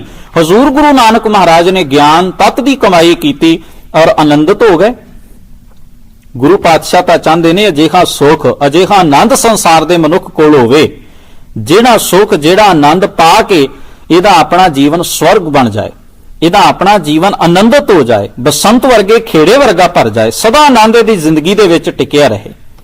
ਪਰ ਗੁਰੂ ਪਾਤਸ਼ਾਹ ਜੀ ਨੇ ਜਿਹੜਾ ਇੱਥੇ ਬਚਨ ਕੀਤਾ ਹੈ, ਵਿਚਾਰ ਦਿੱਤੀ ਹੈ ਕਿ ਇਹ ਬੋਲਣਾ ਝੱਖਾਂ ਮਾਰਨ ਦੇ ਬਰਾਬਰ ਹੀ ਹੈ, ਵਿਅਰਥ ਬੋਲਣਾ ਹੀ ਹੈ ਕਿ ਜਿਹੜਾ ਤੂੰ ਦੁੱਖ ਛੱਡ ਕੇ ਸੁੱਖ ਮੰਗ ਰਿਹਾ ਹੈ, ਤਾਂ ਇਹਦੇ ਪਿੱਛੇ ਜ਼ਰੂਰ ਕੋਈ ਮੂਲ ਕਾਰਨ ਹੈ। ਆਓ ਪਹਿਲਾਂ ਅਸੀਂ ਗੁਰੂ ਪਾਤਸ਼ਾਹ ਜੀ ਦੀ ਪਾਵਨ ਬਾਣੀ ਵਿੱਚੋਂ ਇਹ ਵਿਚਾਰ ਲਈਏ ਕਿ ਦੁੱਖ ਕੀ ਹੈ ਤੇ ਸੁੱਖ ਕੀ ਹੈ। ਜ਼ਰਾ ਗੌਰ ਕਰਨਾ, ਇੱਕ ਮਨੁੱਖ ਲਈ ਸੁੱਖ ਕੀ ਹੈ, ਦੁੱਖ ਕੀ ਹੈ, ਇਹ ਉਹਦੀ ਆਪਣੀ ਮਾਨਸਿਕ ਬਿਰਤੀ ਦੇ ਉੱਤੇ ਨਿਰਭਰ ਕਰਦਾ ਹੈ। ਜਿੰਨਾ ਕੁ ਕਿਸੇ ਦਾ ਭਾਂਡਾ ਹੋਵੇਗਾ ਉਨਾ ਕੀ ਉਹਦੇ ਵਿੱਚ ਕੋਈ ਵਸਤੂ ਪਵੇਗੀ, ਤੇ ਭਾਂਡਾ ਛੋਟਾ ਹੈ ਤੇ ਜ਼ਿਆਦਾ ਵਸਤੂ ਕਿੱਥੋਂ ਪੈ ਸਕਦੀ ਹੈ। ਠੀਕ ਇਵੇਂ ਜਿੰਨੀ ਕੁ ਸਾਡੀ ਮਾਨਸਿਕ ਬਣਤਰ ਹੈ, ਜਿੰਨਾ ਕੁ ਸਾਡਾ ਮਨ ਹੈ, ਜਿੰਨੇ ਕੁ ਸਾਡਾ ਬੁੱਧੀ ਦਾ ਮਿਆਰ ਹੈ, ਜਿੰਨੀ ਕੁ ਸਾਡੀ ਸੁਰਤ ਉੱਚੀ ਹੈ, ਜਿੰਨਾ ਕੁ ਸਾਡੀ ਸੁਰਤ ਦਾ ਲੈਵਲ ਹੈ, ਉਸੇ ਹਿਸਾਬ ਦੇ ਨਾਲ ਹੀ ਸਾਨੂੰ ਸੁੱਖ ਵੀ ਵਿਆਪਦਾ ਹੈ ਤੇ ਦੁੱਖ ਵੀ ਵਿਆਪਦਾ ਹੈ। ਜ਼ਰਾ ਧਿਆਨ ਦੇਣਾ ਇਸ ਨੁਕਤੇ ਵੱਲ ਕਿ ਜਿੰਨਾ ਕੁ ਸਾਡੀ ਬੁੱਧੀ ਦਾ ਲੈਵਲ ਹੈ, ਜਿੰਨਾ ਕੁ ਸਾਡੀ ਸੁਰਤ, ਸਾਡੇ ਦਿਮਾਗ ਦਾ, ਸਾਡੀ ਮਾਨਸਿਕ ਬਣਤਰ ਦਾ ਪੱਧਰ ਹੈ, ਉਨਾ ਕੀ ਸਾਨੂੰ ਸੁੱਖ ਤੇ ਦੁੱਖ ਵਿਆਪਦਾ ਹੈ। ਗੁਰੂ ਪਾਤਸ਼ਾਹ ਜੀ ਦੇ ਆਪਣੇ ਜੀਵਨ ਵੱਲ ਜ਼ਰਾ ਕੁ ਗੌਰ ਕਰੀਏ। ਸਾਡੇ ਲਈ ਦੁੱਖ ਕੀ ਹੈ? ਕਿਸੇ ਵਸਤੂ ਦਾ ਘਟ ਜਾਣਾ, ਕਿਸੇ ਵਸਤੂ ਦਾ ਗਵਾਚ ਜਾਣਾ, ਜਾਂ ਜਿਹੜੀ ਚੀਜ਼ ਨੂੰ ਸਾਡਾ ਮਨ ਬਰਦਾਸ਼ਤ ਨਾ ਕਰੇ। ਇੱਕ ਸੌਖਾ ਨੁਕਤਾ ਮੈਂ ਆਪ ਜੀ ਦੇ ਸਾਹਮਣੇ ਰੱਖ ਰਿਹਾ, ਜਿਹੜੀ ਚੀਜ਼ ਨੂੰ ਸਾਡਾ ਮਨ ਬਰਦਾਸ਼ਤ ਨਹੀਂ ਕਰ ਪਾਇਆ ਉਹ ਦੁੱਖ ਹੈ। ਜਿਹੜੀ ਚੀਜ਼ ਨੂੰ ਸਾਡੇ ਮਨ ਨੇ, ਸਾਡੀ ਮਾਨਸਿਕ ਬਣਤਰ ਨੇ ਅਡਾਪਟ ਕਰ ਲਿਆ, ਪ੍ਰਵਾਨ ਕਰ ਲਿਆ, ਬਰਦਾਸ਼ਤ ਕਰ ਲਿਆ, ਉਹ ਸੁੱਖ ਹੋ ਗਿਆ। ਅਸੀਂ ਇਹ ਬਰਦਾਸ਼ਤ ਕਰ ਲਿਆ ਕਿ ਦੂਜੇ ਨੂੰ ਅਸੀਂ ਮਾੜਾ ਕਹਿ ਲਈਏ ਤਾਂ ਕੋਈ ਗੱਲ ਨਹੀਂ, ਸਾਡੀ ਮਾਨਸਿਕ ਬਣਤਰ ਨੇ, ਸਾਡੇ ਮਨ ਨੇ, ਸਾਡੀ ਸੁਰਤ ਨੇ ਪ੍ਰਵਾਨ ਕਰ ਲਿਆ ਤੇ ਸਾਨੂੰ ਇਹ ਕਹਿਣ 'ਚ ਕੋਈ ਦੁੱਖ ਹੀ ਨਹੀਂ। ਤੇ ਸਾਨੂੰ ਕਿਸੇ ਨੇ ਕੁਝ ਕਿਹਾ, ਸਾਡੇ ਮਨ ਨੇ ਬਰਦਾਸ਼ਤ ਨਹੀਂ ਕੀਤਾ ਤਾਂ ਅਸੀਂ ਦੁਖੀ ਹਾਂ, ਪਰੇਸ਼ਾਨ, ਔਰ ਸਾਰੀ ਉਮਰ ਉਸ ਗੱਲ ਨੂੰ ਚੇਤੇ ਕਰਕੇ ਅਸੀਂ ਦੁਖੀ ਤੇ ਅਸੀਂ ਪਰੇਸ਼ਾਨ ਰਹਿੰਦੇ ਹਾਂ, ਹੈਰਾਨੀ ਦੇ ਵਿੱਚ ਰਹਿੰਦੇ ਹਾਂ ਔਰ ਉਲਝਣ ਦੇ ਵਿੱਚ ਜਿਉਂਦੇ ਹਾਂ ਕਿ ਸਾਨੂੰ ਇਸ ਤਰ੍ਹਾਂ ਕਿਹਾ ਗਿਆ ਸੀ। ਅਸੀਂ ਬਾਰ-ਬਾਰ ਉਸ ਗੱਲ ਨੂੰ ਚੇਤੇ ਕਰਕੇ ਦੁਖੀ ਹੁੰਦੇ ਕਿਉਂਕਿ ਅਸੀਂ ਬਰਦਾਸ਼ਤ ਨਹੀਂ ਕੀਤਾ। ਸਾਡੀ ਮਨ ਦੀ ਬਣਤਰ ਨੇ ਉਸ ਗੱਲ ਨੂੰ ਸਹਿਣ ਨਹੀਂ ਕੀਤਾ, ਇਸ ਕਰਕੇ ਅਸੀਂ ਦੁਖੀ ਹਾਂ। ਤੋ ਮਹਾਰਾਜ ਸੱਚੇ ਪਾਤਸ਼ਾਹ ਜੀ ਜਿਹੜਾ ਦੁੱਖ ਛੱਡ ਮੰਗੀਏ ਸੁਖ, ਇਸ ਗੱਲ ਤੇ ਸਾਡਾ ਧਿਆਨ ਕੇਂਦਰਿਤ ਕਰ ਰਹੇ ਨੇ, ਟਿਕਾ ਰਹੇ ਨੇ ਕਿ ਬੰਦੇ, ਹੇ ਮਨੁੱਖ, ਇਹ ਜਿਹੜਾ ਤੂੰ ਦੁੱਖ ਛੱਡ ਕੇ ਸੁਖ ਮੰਗਣ ਦੀ ਗੱਲ ਕਰਦਾ ਇਹ ਤਾਂ ਬੋਲਣਾ ਝੱਖਾਂ ਮਾਰਨ ਦੇ ਬਰਾਬਰ ਹੈ। ਕੀ ਤੂੰ ਜਾਣਦਾ ਹੈ ਸੁਖ ਕੀ ਹੁੰਦਾ ਹੈ, ਦੁੱਖ ਕੀ ਹੁੰਦਾ ਹੈ? ਤੂੰ ਤਾਂ ਬੜੇ ਹੋਛੇ ਜਿਹੇ ਪੱਧਰ ਤੇ ਜਾ ਕੇ, ਬੜੀ ਨੀਵੀਂ ਪੱਧਰ ਤੇ ਜਾ ਕੇ ਸੁੱਖ ਤੇ ਦੁੱਖ ਦੀ ਵਿਆਖਿਆ ਕੀਤੀ ਹੈ, ਸੁੱਖ ਤੇ ਦੁੱਖ ਨੂੰ ਸਮਝਿਆ ਹੈ। ਪਰ ਮੈਂ ਇੱਕ ਅਰਜ਼ ਕਰਦਿਆਂ, ਮਨੁੱਖ ਦਾ ਸਰੀਰ ਰੋਗੀ ਹੁੰਦਾ ਹੈ, ਪਰੇਸ਼ਾਨੀ ਹੁੰਦੀ ਹੈ, ਦੁੱਖ ਹੈ, ਧਨ ਘਟ ਗਿਆ, ਦੁੱਖ ਹੈ, ਔਲਾਦ ਆਖੇ ਨਹੀਂ ਲੱਗੇਗੀ, ਸੁਭਾਵਿਕ ਦੁੱਖ ਹੈ, ਕਿਉਂਕਿ ਭਾਵਨਾ ਉਸ ਦੇ ਉੱਤੇ ਇੱਕ ਸੱਦਰ ਟਿਕੀ ਹੋਈ ਸੀ, ਆਸ ਟਿਕੀ ਹੋਈ ਸੀ, ਟੁੱਟ ਗਈ ਤਾਂ ਦੁਖੀ ਹੋ ਗਿਆ। ਬਈ ਬੜੇ ਕਾਰਨ ਨੇ, ਪਾਤਸ਼ਾਹ ਕਹਿੰਦੇ ਨੇ ਮਨੁੱਖ ਦੇ ਜੀਵਨ ਵਿੱਚ ਜਿਤਨੇ ਵੀ ਦੁੱਖ ਨੇ ਉਹਨਾਂ ਦੇ ਬਹੁਤ ਕਾਰਨ ਨੇ, ਬੇਅੰਤ ਕਾਰਨ। ਪਰ ਸਵਾਲ ਇਹ ਹੈ ਕਿ ਕਿਸੇ ਚੀਜ਼ ਨੂੰ ਲੈ ਕੇ ਮੇਰੇ ਦੁਖੀ ਹੋ ਜਾਣ ਨਾਲ ਇਹ ਮਸਲਾ ਹੱਲ ਹੋ ਜਾਂਦਾ ਹੈ? ਕਿ ਕਿਸੇ ਵਸਤੂ ਨੂੰ ਲੈ ਕੇ ਆਪਣੇ ਮਨ ਅੰਦਰ ਕੋਈ ਪਰੇਸ਼ਾਨੀ ਪਾਲ ਲੈਣ ਦੇ ਨਾਲ ਇਸ ਉਲਝਣ ਦਾ ਹੱਲ ਨਿਕਲ ਆਉਂਦਾ ਹੈ? ਬਿਲਕੁਲ ਨਹੀਂ ਨਿਕਲਦਾ। ਪਰ ਗੁਰੂ ਪਾਤਸ਼ਾਹ ਜੀ ਸਾਨੂੰ ਇੱਕ ਰਾਹ ਦੱਸ ਰਹੇ ਨੇ, ਇੱਕ ਤਰੀਕਾ, ਇੱਕ ਜੁਗਤ ਆਪਣੀ ਬਾਣੀ ਦੇ ਰਾਹੀਂ ਸਮਝਾ ਰਹੇ ਨੇ। ਮਹਾਰਾਜ ਕਹਿੰਦੇ ਨੇ ਪਹਿਲਾਂ ਤੈਨੂੰ ਇਹ ਸਮਝਣਾ ਹੋਵੇਗਾ ਕਿ ਦੁੱਖ ਕੀ ਹੈ, ਸੁੱਖ ਕੀ ਹੈ। ਹੁਣ ਮੈਂ ਪਹਿਲਾਂ ਇੱਕ ਅਰਜ਼ ਕੀਤੀ ਸੀ ਕਿ ਜਿੰਨਾ ਕੁ ਕਿਸੇ ਦਾ ਭਾਂਡਾ ਜਾਂ ਮਨ ਦੀ ਬਣਤਰ ਹੋਵੇਗੀ ਉਸ ਹਿਸਾਬ ਦੇ ਨਾਲ ਹੀ ਸੁੱਖ ਤੇ ਦੁੱਖ ਵਿਆਪੇਗਾ। ਤੋਂ ਮੈਂ ਗੁਰਬਾਣੀ ਦੇ ਵਿੱਚੋਂ ਕੁਝ ਪੰਕਤੀਆਂ ਆਪ ਜੀ ਦੇ ਸਨਮੁਖ ਰੱਖਾਂ ਕਿ ਗੁਰੂ ਗ੍ਰੰਥ ਸਾਹਿਬ ਮਹਾਰਾਜ ਦੀ ਬਾਣੀ ਦੇ ਰਚੇਤਾ ਮਹਾਪੁਰਖ, ਜਿਨ੍ਹਾਂ ਦੀ ਮਨ ਦੀ ਬਣਤਰ, ਜਿਨ੍ਹਾਂ ਦੀ ਸੁਰਤੀ ਦਾ ਤਾਲ ਇੰਨਾ ਉੱਚਾ ਹੈ ਤੇ ਜਿਨ੍ਹਾਂ ਦਾ ਜੀਵਨ ਢੰਗ, ਜੀਵਨ ਰਹਿਣੀ ਇੰਨੀ ਪਵਿੱਤਰ ਤੇ ਉਚੇਰੀ ਹੈ, ਸੁਭਾਵਕ ਹੈ ਉਹਨਾਂ ਦਾ ਦੁੱਖ ਬਾਰੇ ਨਜ਼ਰੀਆ, ਸੁੱਖ ਬਾਰੇ ਨਜ਼ਰੀਆ ਕੀ ਹੈ, ਸਭ ਤੋਂ ਪਹਿਲਾਂ ਸਾਨੂੰ ਇਹ ਵਿਚਾਰਨਾ ਹੋਵੇਗਾ। ਹੁਣ ਗੁਰੂ ਪਾਤਸ਼ਾਹ ਮਹਾਰਾਜ ਨੇ ਆਪਣੀ ਬਾਣੀ ਦੇ ਵਿੱਚ ਫਰਮਾਇਆ ਕਿੰਨੇ ਪ੍ਰਕਾਰ ਦਾ ਦੁੱਖ, ਕਿੱਥੋਂ ਕਿੱਥੋਂ ਦੁੱਖ ਵਿਆਪਦਾ, ਕਿਹੜੀ ਕਿਹੜੀ ਚੀਜ਼ ਦਾ ਅਸਲ ਕਾਰਨ ਹੈ ਦੁੱਖ ਦਾ, ਉਹ ਕਾਰਨ ਮਹਾਰਾਜ ਬਾਣੀ 'ਚ ਬਿਆਨ ਕਰ ਰਹੇ ਨੇ। ਸਾਡਾ ਦੁੱਖ ਕੀ ਹੈ ਤੇ ਗੁਰੂ ਸਾਹਿਬ ਦੀ ਦ੍ਰਿਸ਼ਟੀ 'ਚ ਦੁੱਖ ਕੀ ਹੈ, ਸਭ ਤੋਂ ਪਹਿਲਾਂ ਸਾਨੂੰ ਇਹ ਜ਼ਰੂਰ ਵਿਚਾਰਨਾ ਚਾਹੀਦਾ, ਕਿਉਂਕਿ ਸੁੱਖ ਉਹਨਾਂ ਚਿਰ ਨਹੀਂ ਮਿਲੇਗਾ ਜਿੰਨਾ ਚਿਰ ਅਸੀਂ ਆਪਣੇ ਦੁੱਖ ਨੂੰ ਨਹੀਂ ਸਮਝਿਆ। ਕਿਉਂਕਿ ਅਸੀਂ ਆਪ ਰੋਗੀ ਹਾਂ ਤਾਂ ਹੀ ਸਾਨੂੰ ਇਲਾਜ ਦੀ ਜ਼ਰੂਰਤ ਹੈ, ਕਿ ਜੇ ਸਾਡੀ ਸਮਝ ਵਿੱਚ ਸਾਡਾ ਰੋਗ ਨਹੀਂ ਆਇਆ, ਜੇ ਕੋਈ ਵੈਦ, ਕੋਈ ਡਾਕਟਰ ਕਿਸੇ ਦਾ ਰੋਗ ਹੀ ਨਹੀਂ ਸਮਝ ਪਾਇਆ ਤਾਂ ਇਲਾਜ ਦਾ ਤਾਂ ਸਵਾਲ ਹੀ ਪੈਦਾ ਨਹੀਂ ਹੁੰਦਾ। ਤਾਂ ਸਾਨੂੰ ਜਾਣਨਾ ਹੋਵੇਗਾ ਕਿ ਰੋਗ ਕੀ ਹੈ, ਉਸ ਤੋਂ ਬਾਅਦ ਹੀ ਸਾਨੂੰ ਉਹਦੇ ਇਲਾਜ ਵਾਲੇ ਪਾਸੇ ਤੁਰਨਾ ਪੈਣਾ ਹੈ। ਤਾਂ ਠੀਕ ਇਸੇ ਤਰੀਕੇ ਨਾਲ ਸੁੱਖ ਨੂੰ ਸਮਝਣ ਤੋਂ ਪਹਿਲਾਂ, ਸੁੱਖ ਨੂੰ ਪਾਉਣ ਤੋਂ ਪਹਿਲਾਂ ਸਾਨੂੰ ਦੁੱਖ ਬਾਰੇ ਵੀ ਤਾਂ ਜ਼ਰੂਰ ਜਾਣਨਾ ਹੋਵੇਗਾ ਨਾ। ਤਾਂ ਮੈਂ ਅਰਜ਼ ਕਰ ਰਿਹਾ, ਗੁਰੂ ਗ੍ਰੰਥ ਸਾਹਿਬ ਮਹਾਰਾਜ ਦੀ ਬਾਣੀ ਦੇ ਵਿੱਚ ਸਤਿਗੁਰੂ ਗੁਰੂ ਤੀਸਰੇ ਪਾਤਸ਼ਾਹ ਮਹਾਰਾਜ ਸ੍ਰੀ ਰਾਗ ਦੇ ਸ਼ਬਦਾਂ ਵਿੱਚ ਫਰਮਾਉਂਦੇ ਨੇ, ਭਾਈ ਰੇ ਜਗ ਦੁਖੀਆ। ਹਜ਼ੂਰ ਕਹਿੰਦੇ, ਹੇ ਭਾਈ ਸੰਸਾਰ ਦੁਖੀ ਹੈ। ਪਰ ਪੁੱਛ ਲਈਏ ਮਹਾਰਾਜ ਇਸ ਸੰਸਾਰ ਦੇ ਦੁਖੀ ਹੋਣ ਦਾ ਕਾਰਨ ਕੀ ਹੈ? ਤਾਂ ਗੁਰੂ ਕਹਿ ਰਹੇ ਨੇ ਦੂਜੇ ਭਾਵ ਵਿੱਚ ਲੱਗਿਆ। ਦੂਜੇ ਭਾਵ ਵਿੱਚ ਲੱਗੇ, ਇਸ ਕਰਕੇ ਗੁਰੂ ਪਾਤਸ਼ਾਹ ਕਹਿੰਦੇ ਦੁਖੀ ਹੈ। ਪਰ ਮਹਾਰਾਜ ਇਹ ਸੁਖੀ ਕਿਵੇਂ ਹੋਵੇਗਾ? ਇਹ ਦੂਜੇ ਭਾਵ ਤੋਂ ਖਹਿੜਾ ਛੁੱਟੇ ਤਾਂ ਸੁਖੀ ਹੋਵੇਗਾ। ਇਹ ਗੱਲ ਤਾਂ ਸਮਝ ਆ ਗਈ, ਕਿਉਂਕਿ ਦੁੱਖ ਦਾ ਕਾਰਨ ਦੂਜਾ ਭਾਵ ਹੈ।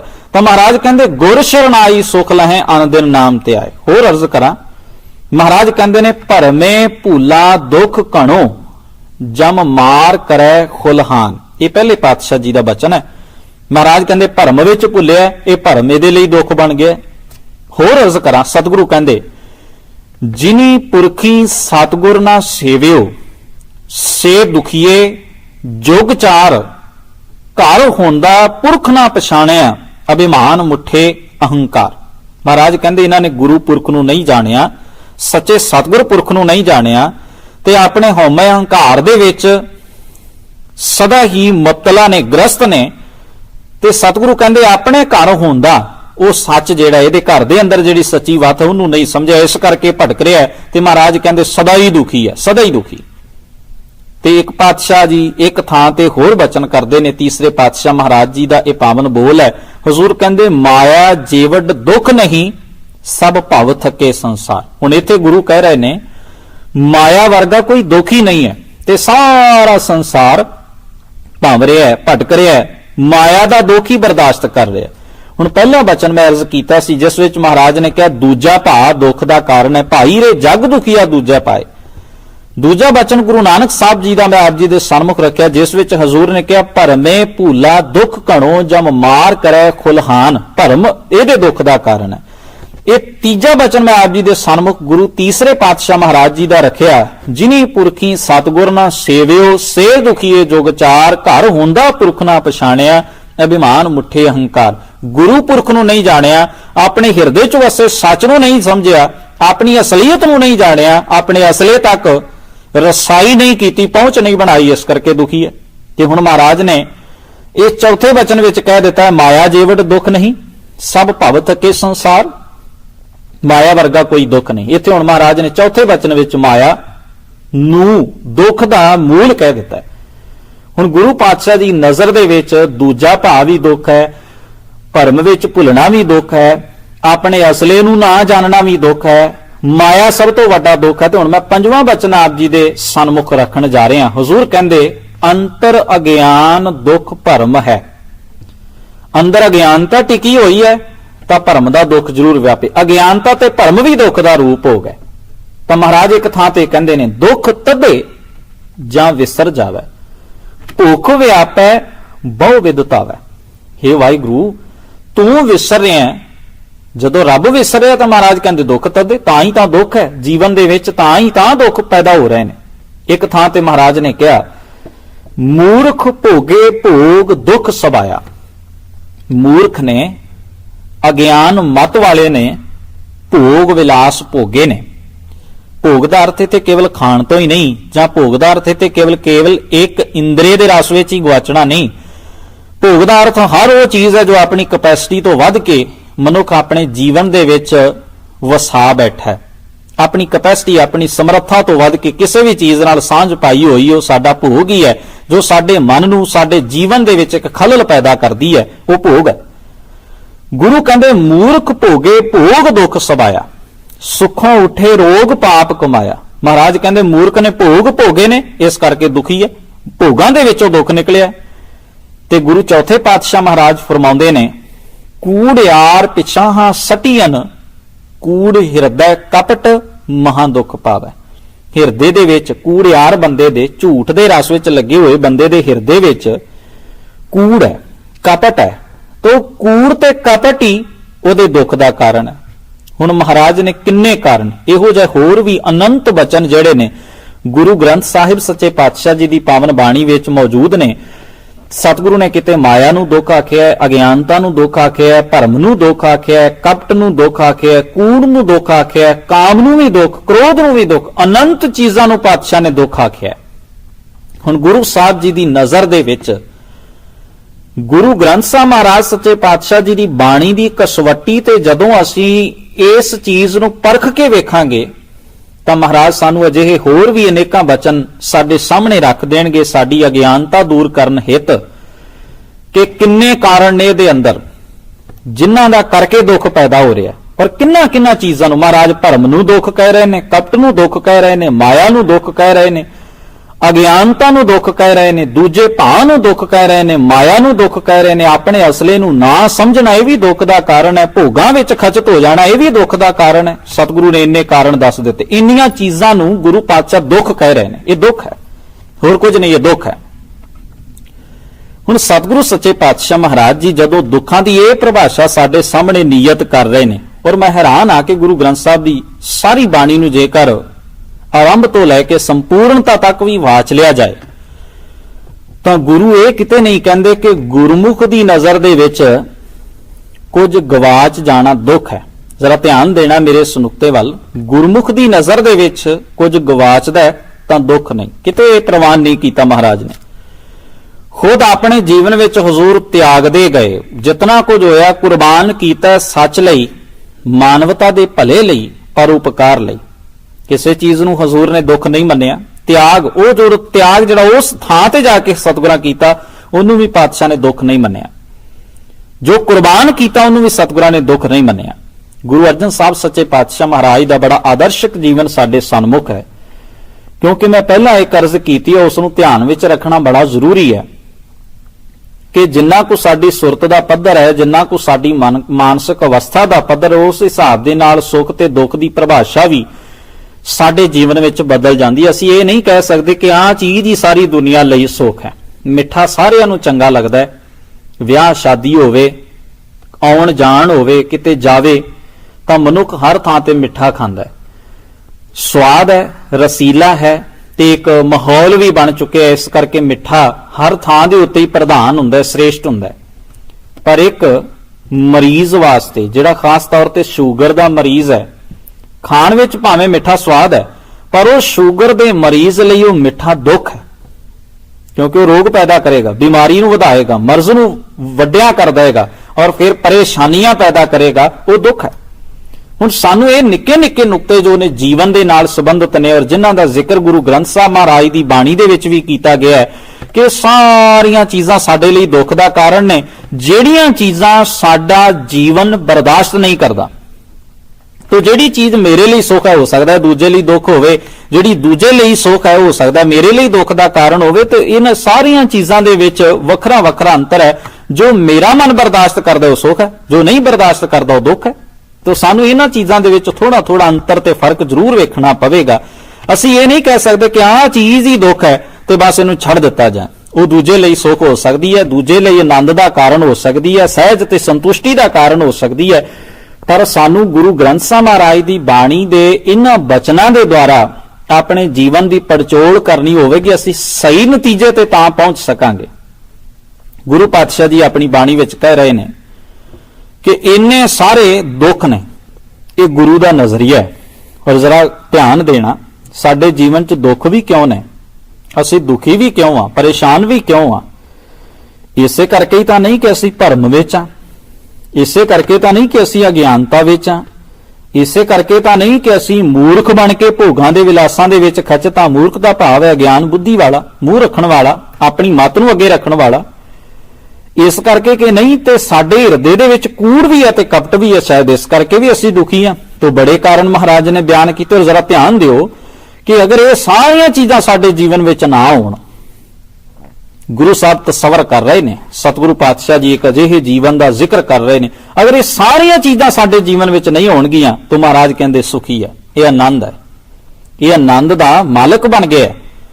ਇਹਦੇ ਜੀਵਨ ਵਿੱਚ ਅਸਲੀ ਸੁੱਖ ਪਸਰ ਗਿਆ ਕਿਉਂਕਿ ਸਾਰੀਆਂ ਚੀਜ਼ਾਂ ਜੋ ਦੁੱਖ ਦਾ ਕਾਰਨ ਨੇ ਇਹਦੇ ਜੀਵਨ ਵਿੱਚ ਨਹੀਂ ਹਨ। ਤਾਂ ਗੱਲ ਸਪਸ਼ਟ ਹੋ ਗਈ ਕਿ ਜਿਵੇਂ ਗੁਰੂ ਨਾਨਕ ਸੋਚਦੇ ਨੇ, ਜਿਵੇਂ ਸਤਿਗੁਰੂ ਗੁਰੂ ਅਰਜਨ ਸਾਹਿਬ ਮਹਾਰਾਜ ਜੀ ਸੋਚ ਰਹੇ ਨੇ, ਜਿਵੇਂ ਦੂਜੇ ਗੁਰੂ ਸਾਹਿਬਾਨ ਸੋਚ ਰਹੇ ਨੇ, ਬਾਣੀ ਰਚੇਤਾ ਮਹਾਂਪੁਰਖ ਗੁਰੂ ਗ੍ਰੰਥ ਸਾਹਿਬ ਦੀ ਬਾਣੀ ਦੀ ਕਸਵੱਟੀ ਜੋ ਕਹਿ ਰਹੀ ਹੈ, ਉਸ ਹਿਸਾਬ ਨਾਲ ਸਾਡੀ ਸੋਚ ਸੁਰਤ ਬੜੀ ਪਿੱਛੇ ਹੈ।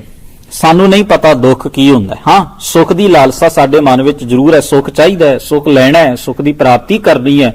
ਔਰ ਅਸੀਂ ਆਮ ਤੌਰ ਤੇ ਦੇਖਦੇ ਹਾਂ, ਮਾੜੀ ਮੋਟੀ ਪਰੇਸ਼ਾਨੀ ਵੀ ਹੋਵੇ ਤਾਂ ਮਨੁੱਖ ਕਿਸੇ ਸਿਆਣੇ ਦੀ ਭਾਲ ਕਰਦਾ। ਔਰ ਮੈਂ ਹੈਰਾਨ ਹਾਂ ਕਿ ਕਈਆਂ ਥਾਵਾਂ ਦੇ ਉੱਪਰ ਅਖਬਾਰਾਂ ਦੇ ਵਿੱਚ ਬੜੇ ਵੱਡੇ ਵੱਡੇ ਇਸ਼ਤਿਹਾਰ ਛਪਦੇ ਨੇ, ਬਹੁਤ ਵੱਡੇ ਵੱਡੇ ਇਸ਼ਤਿਹਾਰ। ਔਰ ਕਈ ਥਾਵਾਂ ਦੇ ਉੱਤੇ ਕੀ ਅੱਜ ਮੀਡੀਆ ਦਾ ਯੁੱਗ ਹੈ, ਅਖਬਾਰਾਂ ਦੇ ਰਾਹੀਂ, ਮੈਗਜ਼ੀਨਾਂ ਦੇ ਰਾਹੀਂ, ਟੀਵੀ ਚੈਨਲਾਂ ਦੇ ਰਾਹੀਂ, ਰੇਡੀਓ ਸਟੇਸ਼ਨਾਂ ਦੇ ਰਾਹੀਂ ਔਰ ਹੋਰ ਬੜੇ ਪ੍ਰਚਾਰ ਦੇ ਸਾਧਨ ਨੇ ਜਿਨ੍ਹਾਂ ਦੇ ਰਾਹੀਂ ਕੁਝ ਅਜਿਹੇ ਦਾਅਵੇਦਾਰ ਲੋਕ ਜਿਹੜੇ ਸਾਨੂੰ ਇਹ ਵਿਸ਼ਵਾਸ ਦਿਵਾਉਣ ਆਏ ਨੇ ਜਾਂ ਵਿਸ਼ਵਾਸ ਦਿਵਾ ਰਹੇ ਨੇ ਕਿ ਅਸੀਂ ਤੁਹਾਡੇ ਦੁੱਖਾਂ ਦਾ ਹੱਲ ਕਰ ਸਕਦੇ ਹਾਂ, ਅਸੀਂ ਤੁਹਾਡੇ ਦੁੱਖਾਂ ਨੂੰ ਦੂਰ ਕਰ ਦਿਆਂਗੇ, ਅਸੀਂ ਦਾਅਵਾ ਕਰਦੇ ਹਾਂ ਸਾਡੇ ਕੋਲ ਬੜਾ ਵੱਡਾ ਨੁਸਖਾ ਹੈ, ਅਸੀਂ ਬਹੁਤ ਵੱਡਾ ਤਪ ਕੀਤਾ ਹੈ, ਅਸੀਂ ਇਹ ਚੀਜ਼ ਨੂੰ ਜੀਵਨ ਵਿੱਚ ਸਾਧ ਲਿਆ ਹੈ, ਅਸੀਂ ਇਹ ਚੀਜ਼ ਨੂੰ ਕਮਾ ਲਿਆ ਹੈ, ਸਾਡੇ ਕੋਲ ਇਹ ਮਹਾਨਤਾ ਹੈ, ਵੱਡਪਣ ਹੈ, ਅਸੀਂ ਤੁਹਾਡੇ ਦੁੱਖ ਨੂੰ ਦੂਰ ਕਰ ਦਿਆਂਗੇ। ਪਰ ਸਵਾਲ ਉਤਪੰਨ ਹੁੰਦਾ ਹੈ, ਪੈਦਾ ਹੁੰਦਾ ਹੈ, ਕੀ ਇਹ ਜਾਣਦੇ ਨੇ ਕਿ ਸਾਡੇ ਜੀਵਨ ਵਿੱਚ ਦੁੱਖ ਦਾ ਕਾਰਨ ਕੀ ਹੈ? ਜੋ ਉਪਾਅ ਕੀਤਾ ਜਾ ਰਿਹਾ ਹੈ ਕੀ ਉਹ ਦੁੱਖ ਨੂੰ ਹਮੇਸ਼ਾ ਵਾਸਤੇ ਬੰਨ ਸਕੇਗਾ, ਖਤਮ ਕਰ ਸਕੇਗਾ? ਭਾਰਤ ਦੀ ਧਰਤੀ ਖਾਸ ਤੌਰ ਦੇ ਉੱਤੇ ਗੁਰੂ ਨਾਨਕ ਮਹਾਰਾਜ ਨੇ ਆਪਣੇ ਅੱਖੀਂ ਵੇਖਿਆ ਹੈ ਭਾਰਤ ਦੀ ਧਰਤੀ ਦਾ ਉਹ ਮਾਹੌਲ ਜਿੱਥੇ ਜਪੀਆਂ ਤਪੀਆਂ ਤਪਸਵੀਆਂ ਦੀ ਕੋਈ ਘਾਟ ਨਹੀਂ। ਵੱਡੇ ਵੱਡੇ ਧਰਮ ਆਗੂ ਇਸ ਗੱਲ ਦੇ ਦਾਅਵੇਦਾਰ ਨੇ, ਤਾਂਤਰਿਕ ਇਸ ਗੱਲ ਦੇ ਦਾਅਵੇਦਾਰ ਨੇ, ਵੱਡੇ ਵੱਡੇ ਨਾਗ ਦੇਣ ਵਾਲੇ ਬੜੇ ਤਰ੍ਹਾਂ ਦੇ ਕਈ ਕਿਸਮਾਂ ਦੇ ਲੋਕ ਸਨ ਜਿਹੜੇ ਇਸ ਗੱਲ ਦੇ ਦਾਅਵੇਦਾਰ ਨੇ ਕਿ ਅਸੀਂ ਦੁੱਖਾਂ ਨੂੰ ਦੂਰ ਕਰ ਦਿਆਂਗੇ। ਪਰ ਕੀ ਇਹ ਸੰਭਵ ਹੋ ਸਕਿਆ? ਹਜ਼ਾਰਾਂ ਸਾਲ ਭਾਰਤ ਦੀ ਧਰਤੀ, ਭਾਰਤ ਦੇ ਲੋਕ ਗੁਲਾਮੀ ਦੀ ਚੱਕੀ ਵਿੱਚ ਪਿਸਦੇ ਰਹੇ ਨੇ, ਦੁਖੀ, ਪਰੇਸ਼ਾਨ, ਉਲਝਣਾਂ ਦੇ ਮਾਰੇ। ਗੁਲਾਮੀ ਦਾ ਹੀ ਦੁੱਖ ਨਹੀਂ, ਹੋਰ ਵੀ ਬੜੇ ਦੁੱਖ ਸਨ। ਅਗਿਆਨਤਾ ਦੇ ਵਿੱਚ ਖਚਤ ਰਹਿਣਾ, ਬੜਾ ਨੀਵੇਂ ਪੱਧਰ ਦਾ ਜੀਵਨ ਜੀਣਾ, ਮਨੁੱਖ ਦੀਆਂ ਬਿਰਤੀਆਂ ਦਾ ਉਹ ਹਾਲ ਜਿਸ ਨੂੰ ਵੇਖ ਕੇ ਗੁਰੂ ਅਰਜਨ ਸਾਹਿਬ ਮਹਾਰਾਜ ਨੇ ਫਰਮਾਇਆ ਕਰਤੂਤ ਪਸ਼ੂ ਕੀ ਮਾਨਸ ਜਾਤ।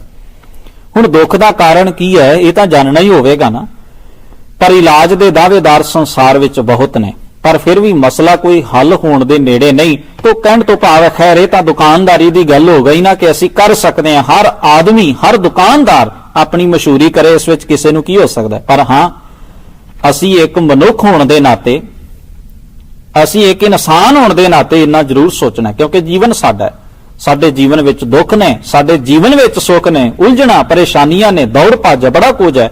ਤੋ ਅਸੀਂ ਵੀ ਸੋਚਣਾ ਕਿ ਕੀ ਕਾਰਨ ਹੈ, ਕਿ ਜੇਕਰ ਸਾਡੇ ਜੀਵਨ ਦੇ ਦੁੱਖਾਂ ਦੇ ਕਾਰਨ ਸਾਨੂੰ ਨਹੀਂ ਲੱਭਦੇ ਤਾਂ ਅਸੀਂ ਸੁਖੀ ਹੋ ਪਾਵਾਂਗੇ। ਤੁਸੀਂ ਕਿਸੇ ਰੁੱਖ ਨੂੰ ਬਾਹਰੀ ਤੌਰ ਦੇ ਉੱਤੇ ਛਾਂਗ ਦਿੰਦੇ ਹੋ, ਉਹਦੀਆਂ ਟਹਿਣੀਆਂ ਕੱਟ ਦਿੰਦੇ ਹੋ, ਪੱਤੇ ਝਾੜ ਦਿੰਦੇ ਹੋ, ਤਾਂ ਇਹ ਸੋਚਣਾ ਉਸ ਰੁੱਖ ਦੇ ਪੱਤੇ ਝਾੜ ਕੇ, ਟਾਹਣੀਆਂ ਕੱਟ ਕੇ ਕਿ ਇਹ ਰੁੱਖ ਹੁਣ ਖਤਮ ਹੋ ਗਿਆ ਹੈ, ਤਾਂ ਇਹ ਸਾਡੀ ਭੁੱਲ ਹੀ ਕਹੀ ਜਾ ਸਕਦੀ ਹੈ, ਕਿਉਂਕਿ ਉਹਦੀ ਜੜ ਅਜੇ ਲੱਗੀ, ਉਹ ਫੇਰ ਅੜਿਆ ਹੋ ਜਾਵੇਗਾ। ਕੁਝ ਸਮੇਂ ਲਈ ਕਿਸੇ ਨੂੰ ਧੀਰਜ ਦੇ ਦਿੱਤਾ ਹੈ, ਕੁਝ ਸਮੇਂ ਲਈ ਕਿਸੇ ਨੂੰ ਉਪਾਅ ਕਰਕੇ ਭੁਲੇਖਾ ਪਾ ਦਿੱਤਾ ਹੈ ਕਿ ਹੁਣ ਤੁਸੀਂ ਸੁਖੀ ਹੋ ਗਏ ਹੋ, ਤੇ ਸਾਡੀ ਅਗਿਆਨਤਾ ਵਾਲੀ ਬੁੱਧੀ ਨੇ ਮੰਨ ਲਿਆ ਕਿ ਅਸੀਂ ਸੁਖੀ ਹੋ ਜਾਵਾਂਗੇ, ਕਿ ਇਹਦੇ ਨਾਲ ਸਾਡੀ ਜ਼ਿੰਦਗੀ ਦਾ ਮਸਲਾ ਹੱਲ ਹੋ ਜਾਂਦਾ। ਕੀ ਉਹ ਦੁੱਖ ਫੇਰ ਹਰੇ ਨਹੀਂ ਹੋ ਜਾਣਗੇ? ਕੀ ਦੁੱਖ ਦਾ ਕਾਰਨ ਕਿਧਰੇ ਅਸੀਂ ਆਪ ਹੀ ਤਾਂ ਨਹੀਂ ਬੈਠੇ ਕਿ ਦੁੱਖ ਦੀ ਜੜ ਸਾਡੀ ਆਪਣੀ ਮਨ ਦੀ ਬਿਰਤੀ ਵਿੱਚ ਤਾਂ ਨਹੀਂ ਲੱਗੀ? ਕਿ ਸਾਡੀਆਂ ਕਿਤੇ ਮਨ ਦੀਆਂ ਬਿਰਤੀਆਂ ਹੀ ਸਾਡੇ ਦੁੱਖਾਂ ਦਾ ਕਾਰਨ ਤਾਂ ਨਹੀਂ ਬਣਦੀਆਂ? ਇਹਨਾਂ ਕਾਰਨਾਂ ਨੂੰ ਵੀ ਸਾਨੂੰ ਵਿਚਾਰਨਾ ਹੋਵੇਗਾ। ਤੋਂ ਮੈਂ ਅਰਜ਼ ਕਰ ਰਿਹਾ, ਗੁਰੂ ਪਾਤਸ਼ਾਹ ਮਹਾਰਾਜ ਨੇ ਸਾਨੂੰ ਇੱਕ ਰਾਹ ਦਿੱਤਾ, ਜਿਸ ਰਾਹ ਤੇ ਚੱਲ ਕੇ ਗਿਆਨ ਦੀ ਰੋਸ਼ਨੀ ਵਿੱਚ ਅਸੀਂ ਆਪਣੇ ਅੰਤਰ ਆਤਮੇ ਨੂੰ ਪੜਤਾਲਣਾ, ਆਪਣੇ ਅੰਤਰ ਆਤਮੇ ਨੂੰ ਵੇਖਣਾ, ਆਪਣੇ ਅੰਤਰ ਆਤਮੇ ਦੇ ਉਹ ਕਾਰਨ ਵੀ ਜਾਣਨੇ ਨੇ ਜਿਨ੍ਹਾਂ ਦੇ ਵਿੱਚੋਂ ਸਾਡੀ ਜ਼ਿੰਦਗੀ ਦੇ ਦੁੱਖ ਪੈਦਾ ਹੁੰਦੇ ਨੇ। ਪਰ ਇੱਥੇ ਮੈਂ ਇੱਕ ਅਰਜ਼ ਕਰਨੀ ਹੈ ਗੁਰੂ ਗ੍ਰੰਥ ਸਾਹਿਬ ਜੀ ਪਾਵਨ ਬਾਣੀ ਦੇ ਵਿੱਚੋਂ, ਕਿ ਇੱਕ ਜੀਵਨ ਅਜਿਹਾ ਹੈ, ਅਜਿਹਾ ਨਹੀਂ ਹੈ ਕੋਈ ਜੀਵਨ ਕਿ ਜਿਸ ਵਿੱਚ ਦੁੱਖ ਨਾ ਵਿਆਪੇ, ਸੁੱਖ ਨਾ ਵਿਆਪੇ। ਅਜਿਹਾ ਜੀਵਨ ਬਿਲਕੁਲ ਕੋਈ ਨਹੀਂ, ਕਿਉਂਕਿ ਮਹਾਰਾਜ ਨੇ ਅਗਲੀ ਪੰਕਤੀ ਵਿੱਚ ਜੋ ਮੈਂ ਸ਼ਲੋਕ ਗੁਰੂ ਨਾਨਕ ਸਾਹਿਬ ਸੱਚੇ ਪਾਤਸ਼ਾਹ ਜੀ ਦਾ ਆਪ ਜੀ ਦੇ ਸਾਹਮਣੇ ਰੱਖਿਆ, ਉਸ ਦੀ ਅਗਲੀ ਪੰਕਤੀ ਵਿੱਚ ਮਹਾਰਾਜ ਕਹਿ ਰਹੇ ਨੇ, ਸੁਖ ਦੁੱਖ ਦੋਏ ਦਰ ਕੱਪੜੇ ਪਹਿਰੇ ਜਾਏ ਮਨੁੱਖ। ਸੁੱਖ ਤੇ ਦੁੱਖ ਦੋਵੇਂ ਵਸਤਰ ਨੇ। ਅਸੀਂ ਸਰੀਰ ਦੇ ਵਸਤਰ ਕੱਪੜੇ ਬਦਲਦੇ ਆ ਨਾ, ਇੱਕ ਵਸਤਰ ਗੰਦਾ ਹੋ ਗਿਆ ਤਾਂ ਲਾ ਦਿਓ, ਦੂਜਾ ਪਹਿਨ ਲਓ, ਉਹ ਗੰਦਾ ਹੋ ਗਿਆ ਤਾਂ ਲਾ ਲਓ, ਦੂਜਾ ਪਹਿਨ ਲਓ। ਸਰੀਰ ਦੇ ਕੱਪੜੇ ਅਸੀਂ ਬਦਲਦੇ ਆ, ਜ਼ਰੂਰਤ ਪੈ ਰਹੀ ਹੈ। ਗੁਰੂ ਨਾਨਕ ਸਾਹਿਬ ਕਿੰਨੇ ਸੋਹਣੇ ਢੰਗ ਨਾਲ ਸਮਝਾ ਰਹੇ ਨੇ, ਇਹ ਮਨੁੱਖ ਜਿਵੇਂ ਤੂੰ ਸਰੀਰ ਦੇ ਵਸਤਰ ਬਦਲ ਲਿਆ, ਜੀਵਨ ਦੇ ਦੋ ਵਸਤਰ ਨੇ, ਦੁੱਖ ਤੇ ਸੁੱਖ। ਕਦੇ ਦੁੱਖ ਹੈ, ਕਦੇ ਸੁੱਖ ਹੈ। ਕਦੇ ਸਾਡਾ ਜੀਵਨ ਬੜਾ ਨਾਰਮਲ ਚੱਲਦਾ ਹੈ, ਖੁਸ਼ੀ ਵਿੱਚ, ਚੜ੍ਹਦੀ ਕਲਾ ਵਿੱਚ ਚੱਲਦਾ ਹੈ, ਕਦੇ ਸਾਡੀ ਜ਼ਿੰਦਗੀ ਦੇ ਵਿੱਚ ਕੁਝ ਨਾ ਕੁਝ ਅਜਿਹਾ ਘਟ ਜਾਂਦਾ ਹੈ ਜਿਹਨੂੰ ਸਾਡੀ ਨਜ਼ਰ ਦੁੱਖ ਕਹਿੰਦੀ ਹੈ, ਤਾਂ ਉਹ ਦੁੱਖ ਵਿਆਪ ਗਿਆ। ਸੁੱਖ ਦੁੱਖ ਦੋਏ ਦਰ ਕੱਪੜੇ, ਇਹ ਰੱਬ ਦੇ ਦਰ ਤੋਂ ਮਿਲੇ ਹੋਏ ਸਾਨੂੰ ਵਸਤਰ ਨੇ, ਸਾਡੇ ਜੀਵਨ ਦੇ ਵਸਤਰ। ਪਹਿਰਾ ਜਾਏ ਮਨੁੱਖ ਇਹਨਾਂ ਨੂੰ ਜ਼ਰੂਰ ਪਹਿਨਦਾ ਹੈ, ਮਨੁੱਖ ਇਹਨਾਂ ਨੂੰ ਪਹਿਨ ਰਿਹਾ। ਸੁੱਖ ਦੇ ਦੁੱਖ ਦੇ ਵਸਤਰ, ਬਾਰ-ਬਾਰ ਜੀਵਨ ਬਦਲ ਰਿਹਾ, ਜੀਵਨ ਇੱਕ ਸਾਰ ਨਹੀਂ ਰਹਿ ਰਿਹਾ। ਅਗਰ ਕੱਲ ਸਾਨੂੰ ਇਹ ਸਰੀਰ ਪ੍ਰਾਪਤ ਹੋਇਆ ਹੈ, ਕੱਲ ਅਸੀਂ ਅਰੋਗ ਹਾਂ, ਤਾਂ ਅੱਜ ਕਿਸੇ ਨਾ ਕਿਸੇ ਕਾਰਨ ਕਰਕੇ ਅਸੀਂ ਰੋਗੀ ਵੀ ਹੋ ਸਕਦੇ ਹਾਂ। ਔਰ ਕੱਲ ਅਸੀਂ ਬੜੇ ਨਾਰਮਲ ਢੰਗ ਨਾਲ, ਬੜੇ ਆਮ ਜਿਹੇ ਬਣ ਕੇ ਚੱਲ ਰਹੇ ਹਾਂ, ਤਾਂ ਅੱਜ ਸਾਡੀ ਜ਼ਿੰਦਗੀ 'ਚ ਕੁਝ ਖਾਸ ਵੀ ਵਾਪਰ ਸਕਦਾ ਹੈ, ਜੋ ਸਾਨੂੰ ਚੰਗਾ ਵੀ ਲੱਗ ਸਕਦਾ ਤੇ ਬੁਰਾ ਵੀ ਲੱਗ ਸਕਦਾ। ਸੁਭਾਵਿਕ ਗੱਲ ਹੈ। ਹੁਣ ਗੁਰੂ ਪਾਤਸ਼ਾਹ ਮਹਾਰਾਜ ਜੀ ਸਾਨੂੰ ਦੱਸ ਰਹੇ ਨੇ, ਕੇਤਿਆਂ ਦੁੱਖ ਭੂਖ ਸਦ ਮਾਰ। हे ਵਾਹਿਗੁਰੂ, ਤੇਰੀ ਇਹ ਸਾਰੀ ਕੁਦਰਤ ਨੂੰ ਮੈਂ ਦੇਖ ਰਿਹਾ, ਕਿੰਨੇ ਲੋਕ ਦੁੱਖ ਵਿੱਚ, ਭੁੱਖ ਵਿੱਚ, ਕਈ ਤਰ੍ਹਾਂ ਦੀਆਂ ਮਾਰਾਂ ਸਹਿ ਰਹੇ ਨੇ, ਪਰ ਗੁਰੂ ਨਾਨਕ ਕੀ ਕਹਿੰਦੇ, ਇਹ ਤੇ ਦਾਤ ਤੇਰੀ ਦਾਤਾਰ। हे ਵਾਹਿਗੁਰੂ, ਇਹ ਵੀ ਤਾਂ ਤੇਰੀ ਦਾਤ ਹੈ ਨਾ, ਦਾਤ ਹੈ ਜੋ ਦਿੱਤਾ ਹੋਇਆ ਸਾਨੂੰ ਰੱਬ ਵੱਲੋਂ, ਪ੍ਰਮਾਤਮਾ ਵਾਹਿਗੁਰੂ ਵੱਲੋਂ ਜੋ ਬਖਸ਼ਿਸ਼ ਰੂਪ ਵਿੱਚ ਉਹ ਮਿਲਿਆ। ਮਹਾਰਾਜ ਕਹਿੰਦੇ ਜਿੱਥੇ ਸੁੱਖ ਤੇਰੀ ਦਾਤ ਹੈ ਨਾ, ਆ ਦੁੱਖ, ਇਹ ਮਾਰਾ, ਇਹ ਸਾਰਾ ਕੁਝ ਜੋ ਹੁਕਮ ਵਿੱਚ ਚੱਲ ਰਿਹਾ, ਮਹਾਰਾਜ ਕਹਿੰਦੇ ਇਹਦੇ ਕਾਰਨਾਂ ਦੇ ਵਿੱਚ ਜਾਇਆ ਸਾਨੂੰ ਪਤਾ ਲੱਗਦਾ ਕਿ ਸਾਰਾ ਕੁਝ ਉਹਦੇ ਹੁਕਮ ਦੇ ਅਧੀਨ ਹੈ। ਤੇ ਇਹ ਵੀ ਹੈ ਵਾਹਿਗੁਰੂ ਤੇਰੀ ਦਾਤ ਹੈ, ਤੇਰੀ ਬਖਸ਼ਿਸ਼ ਹੈ ਜੋ ਸਾਨੂੰ ਪ੍ਰਾਪਤ ਹੋ ਗਈ ਹੈ। ਹੁਣ ਮਹਾਰਾਜ ਸੁੱਖ ਤੇ ਦੁੱਖ ਦੋਵਾਂ ਨੂੰ ਹੀ ਰੱਬ ਦੀ ਦਾਤ ਕਹਿ ਰਹੇ ਨੇ। ਦੁੱਖ ਸੁੱਖ ਪ੍ਰਭ ਦੇਵਨ ਹਾਰ। ਮਹਾਰਾਜ ਕਹਿੰਦੇ ਪ੍ਰਭੂ ਦੁੱਖ ਤੇ ਸੁੱਖ ਦੇਣ ਹਾਰਾ ਹੈ। ਤੇ ਸਾਨੂੰ ਕੀ ਸਮਝਾ ਰਹੇ ਨੇ, ਅਵਰ ਤਿਆਗ ਤੂੰ ਤਿਸੈ ਚਤਾਰ। ਸਭ ਕੁਝ ਛੱਡ ਤੇ ਉਹਨੂੰ ਚੇਤੇ ਕਰ ਜੋ ਦੁੱਖ ਤੇ ਸੁੱਖ ਦੇਣ ਵਾਲਾ ਹੈ। ਜੋ ਕਛ ਕਰੈ ਸੋਈ ਸੁਖ ਮਾਨ। ਹੁਣ ਤੇਰਾ ਸੁਖ ਕਾਦੇ ਵਿੱਚ ਲੁਕਿਆ ਹੈ, ਜੋ ਕਰ ਰਿਹਾ ਹੈ ਉਹਨੂੰ ਸਮਝ, ਉਹਨੂੰ ਜਾਣ, ਉਹਦੇ ਵਿੱਚ ਹੀ ਸੁਖ ਮੰਨ। ਭੁੱਲਾ ਕਾਹੇ ਫਿਰੈ ਜਾਨ। हे ਅਜਾਨ ਅਗਿਆਨੀ ਬੇਸਮਝ, ਕਾਦੇ ਲਈ ਭੁੱਲਾ ਫਿਰਦਾ ਹੈ, ਕਿਉਂ ਇੱਧਰ ਉੱਧਰ ਭਟਕ ਰਿਹਾ। ਤੇ ਮਹਾਰਾਜ ਕਹਿੰਦੇ ਹੈ ਹਜ਼ੂਰ ਹਾਜ਼ਰ ਅਰਦਾਸ, ਦੁੱਖ ਸੁੱਖ ਸਾਚ ਕਰਤੇ ਪ੍ਰਭ ਪਾਸ। ਉਹ ਹਜ਼ੂਰ ਹੈ, ਹਾਜ਼ਰ ਹੈ, ਉਹਦੇ ਸਨਮੁਖ ਅਰਦਾਸ ਕਰ। ਆਪਣੇ ਅੰਦਰ ਦੀ ਹੂਕ ਜਿਹੜੀ ਹੈ ਉਹਨੂੰ ਰੱਬੀ ਹੁਕਮ ਦੇ ਨਾਲ ਜੋੜ। ਤਾਂ ਗੁਰੂ ਕਹਿੰਦੇ ਨੇ ਆਪਣਾ ਦੁੱਖ, ਆਪਣਾ ਸੁੱਖ ਸੱਚੇ ਕਰਤੇ ਵਾਹਿਗੁਰੂ ਦੇ ਕੋਲ ਬਿਆਨ ਕਰ। ਅਰਥਾਤ ਭਾਵ ਕੀ ਹੋਇਆ, ਆਪਣੇ ਅੰਦਰ ਦੇ ਦੁੱਖ ਨੂੰ ਉਸ ਵਾਹਿਗੁਰੂ ਦੀ ਰਜ਼ਾ ਦੇ ਨਾਲ, ਉਹਦੇ ਹੁਕਮ ਦੇ ਨਾਲ ਉਹਦਾ ਤਾਲਮੇਲ ਬਿਠਾ, ਤੇਰੀ ਜ਼ਿੰਦਗੀ ਦੇ ਵਿੱਚ ਕੁਝ ਸਹਿਜ ਧੀਰਜ ਟਿਕਾ ਆ ਜਾਵੇਗਾ। ਹੁਣ ਗੁਰੂ ਮਹਾਰਾਜ ਨੇ ਜਿੱਥੇ ਇਹ ਬਚਨ ਕੀਤੇ ਨੇ, ਮੈਂ ਅਰਜ਼ ਕਰ ਰਿਹਾ ਸਾਂ, ਇੱਕ ਅਜਿਹਾ ਜੀਵਨ ਹੈ ਜਿਹਦਾ ਜ਼ਿਕਰ ਗੁਰੂ ਗ੍ਰੰਥ ਸਾਹਿਬ ਪਾਤਸ਼ਾਹ ਜੀ ਦੀ ਬਾਣੀ ਵਿੱਚ ਆਇਆ ਹੈ, ਜਿੱਥੇ ਮਹਾਰਾਜ ਕਹਿ ਰਹੇ ਨੇ ਕਿ ਉਸ ਜੀਵਨ ਦੇ ਵਿੱਚ ਦੁੱਖ ਸੁੱਖ ਦੋਵੇਂ ਚੀਜ਼ਾਂ ਬਰਾਬਰ ਨੇ। ਗੁਰੂ ਤੇਗ ਬਹਾਦਰ ਮਹਾਰਾਜ ਜੀ ਦਾ ਮੈਂ ਇਹ ਬਚਨ ਆਪ ਜੀ ਦੇ ਸਨਮੁਖ ਰੱਖਾਂ। ਮਹਾਰਾਜ ਕਹਿੰਦੇ ਨੇ, ਜੋ ਨਰ ਦੁੱਖ ਮੈਂ ਦੁੱਖ ਨਹੀਂ ਮਾਨੈ, ਸੁਖ ਸਨੇਹ ਭੈ ਨਹੀਂ ਜਾਕੈ, ਕੰਚਨ ਮਾਟੀ ਮਾਨੈ। ਮਹਾਰਾਜ ਕਹਿੰਦੇ ਜਿਹੜਾ ਮਨੁੱਖ ਦੁੱਖ ਦੇ ਵਿੱਚ ਦੁੱਖ ਨੂੰ ਨਹੀਂ ਮੰਨਦਾ, ਹੁਣ ਕਿੰਨਾ ਕਠਿਨ ਹੈ, ਦੁੱਖ ਹੋਵੇ ਤਾਂ ਦੁੱਖ ਨਾ ਮੰਨੇ, ਇਹ ਕਿਹੋ ਜਿਹੀ ਜ਼ਿੰਦਗੀ ਹੋਈ, ਕਿਹੋ ਜਿਹਾ ਜੀਵਨ ਹੋਇਆ। ਪਰ ਮਹਾਰਾਜ ਕਹਿ ਰਹੇ ਨੇ, ਜੋ ਨਰ, ਜਿਹੜਾ ਮਨੁੱਖ ਦੁੱਖ ਮੈਂ ਦੁੱਖ ਨਹੀਂ ਮੰਨੈ, ਦੁੱਖ ਹੋਵੇ ਪਰ ਦੁੱਖ ਨੂੰ ਪ੍ਰਵਾਨ ਨਹੀਂ ਕਰਦਾ। ਹੁਣ ਇੰਨਾ ਮਹਾਨ ਸੁਰਤ ਵਾਲਾ ਕੋਈ ਮਨੁੱਖ, ਇੰਨੀ ਉਚਾਈ ਤੇ ਬੁਲੰਦੀ ਤੇ ਆਪਣਾ ਜੀਵਨ ਜਿਉਣ ਵਾਲਾ ਮਨੁੱਖ ਕੌਣ ਹੈ? ਨਿਸ਼ਚੈ ਬੜਾ ਮਹਾਨ ਵਿਅਕਤੀ ਹੋਵੇਗਾ। ਔਰ ਮਹਾਰਾਜ ਕਹਿੰਦੇ ਨੇ, ਸੁਖ ਸਨੇਹ ਭੈ ਨਹੀਂ ਜਾ ਕੇ ਕੰਚਨ ਮਾਟੀ ਮਨ। ਜਿਹੜਾ ਸੁਖ ਸਨੇਹ ਦੀ ਲਿਪਤ ਵਿੱਚ ਨਹੀਂ ਆਉਂਦਾ, ਪ੍ਰਭਾਵ ਵਿੱਚ ਨਹੀਂ ਆਉਂਦਾ, ਔਰ ਜਿਹੜਾ ਸੋਨੇ ਨੂੰ ਮਿੱਟੀ ਕਰਕੇ ਮੰਨਦਾ। ਹੁਣ ਲਫ਼ਜ਼ਾਂ ਦਾ ਭੇਦ ਹੋ ਸਕਦਾ ਹੈ, ਔਖਿਆਈ ਹੋ ਸਕਦੀ ਹੈ, ਪਰ ਭਾਵ ਬੜਾ ਸੋਹਣਾ ਤੇ ਬੜਾ ਖੂਬਸੂਰਤ ਹੈ। ਮਹਾਰਾਜ ਕਹਿੰਦੇ ਨੇ, ਦੁੱਖ ਹੈ, ਦੁੱਖ ਨੂੰ ਮੰਨੇ ਨਾ, ਦੁੱਖ ਨੂੰ ਜੀਵੇ, ਆਪਣੇ ਜੀਵਨ ਵਿੱਚ ਹੰਡਾਵੇ। ਇੱਥੇ ਮੈਂ ਗੁਰੂ ਨਾਨਕ ਸਾਹਿਬ ਦੇ ਬਚਨ ਦੇ ਦੁਆਰਾ ਇਸ ਦੀ ਵਿਆਖਿਆ ਕਰਾਂ। ਮਹਾਰਾਜ ਇੱਕ ਥਾਂ ਕਹਿੰਦੇ ਨੇ, ਦੁੱਖ ਦਾਰੂ। ਮਹਾਰਾਜ ਕਹਿੰਦੇ ਦਾਰੂ ਦਾ ਅਰਥ ਹੈ ਸਾਡੀ ਜ਼ਿੰਦਗੀ ਦੇ ਮਸਲਿਆਂ ਦਾ ਹੱਲ।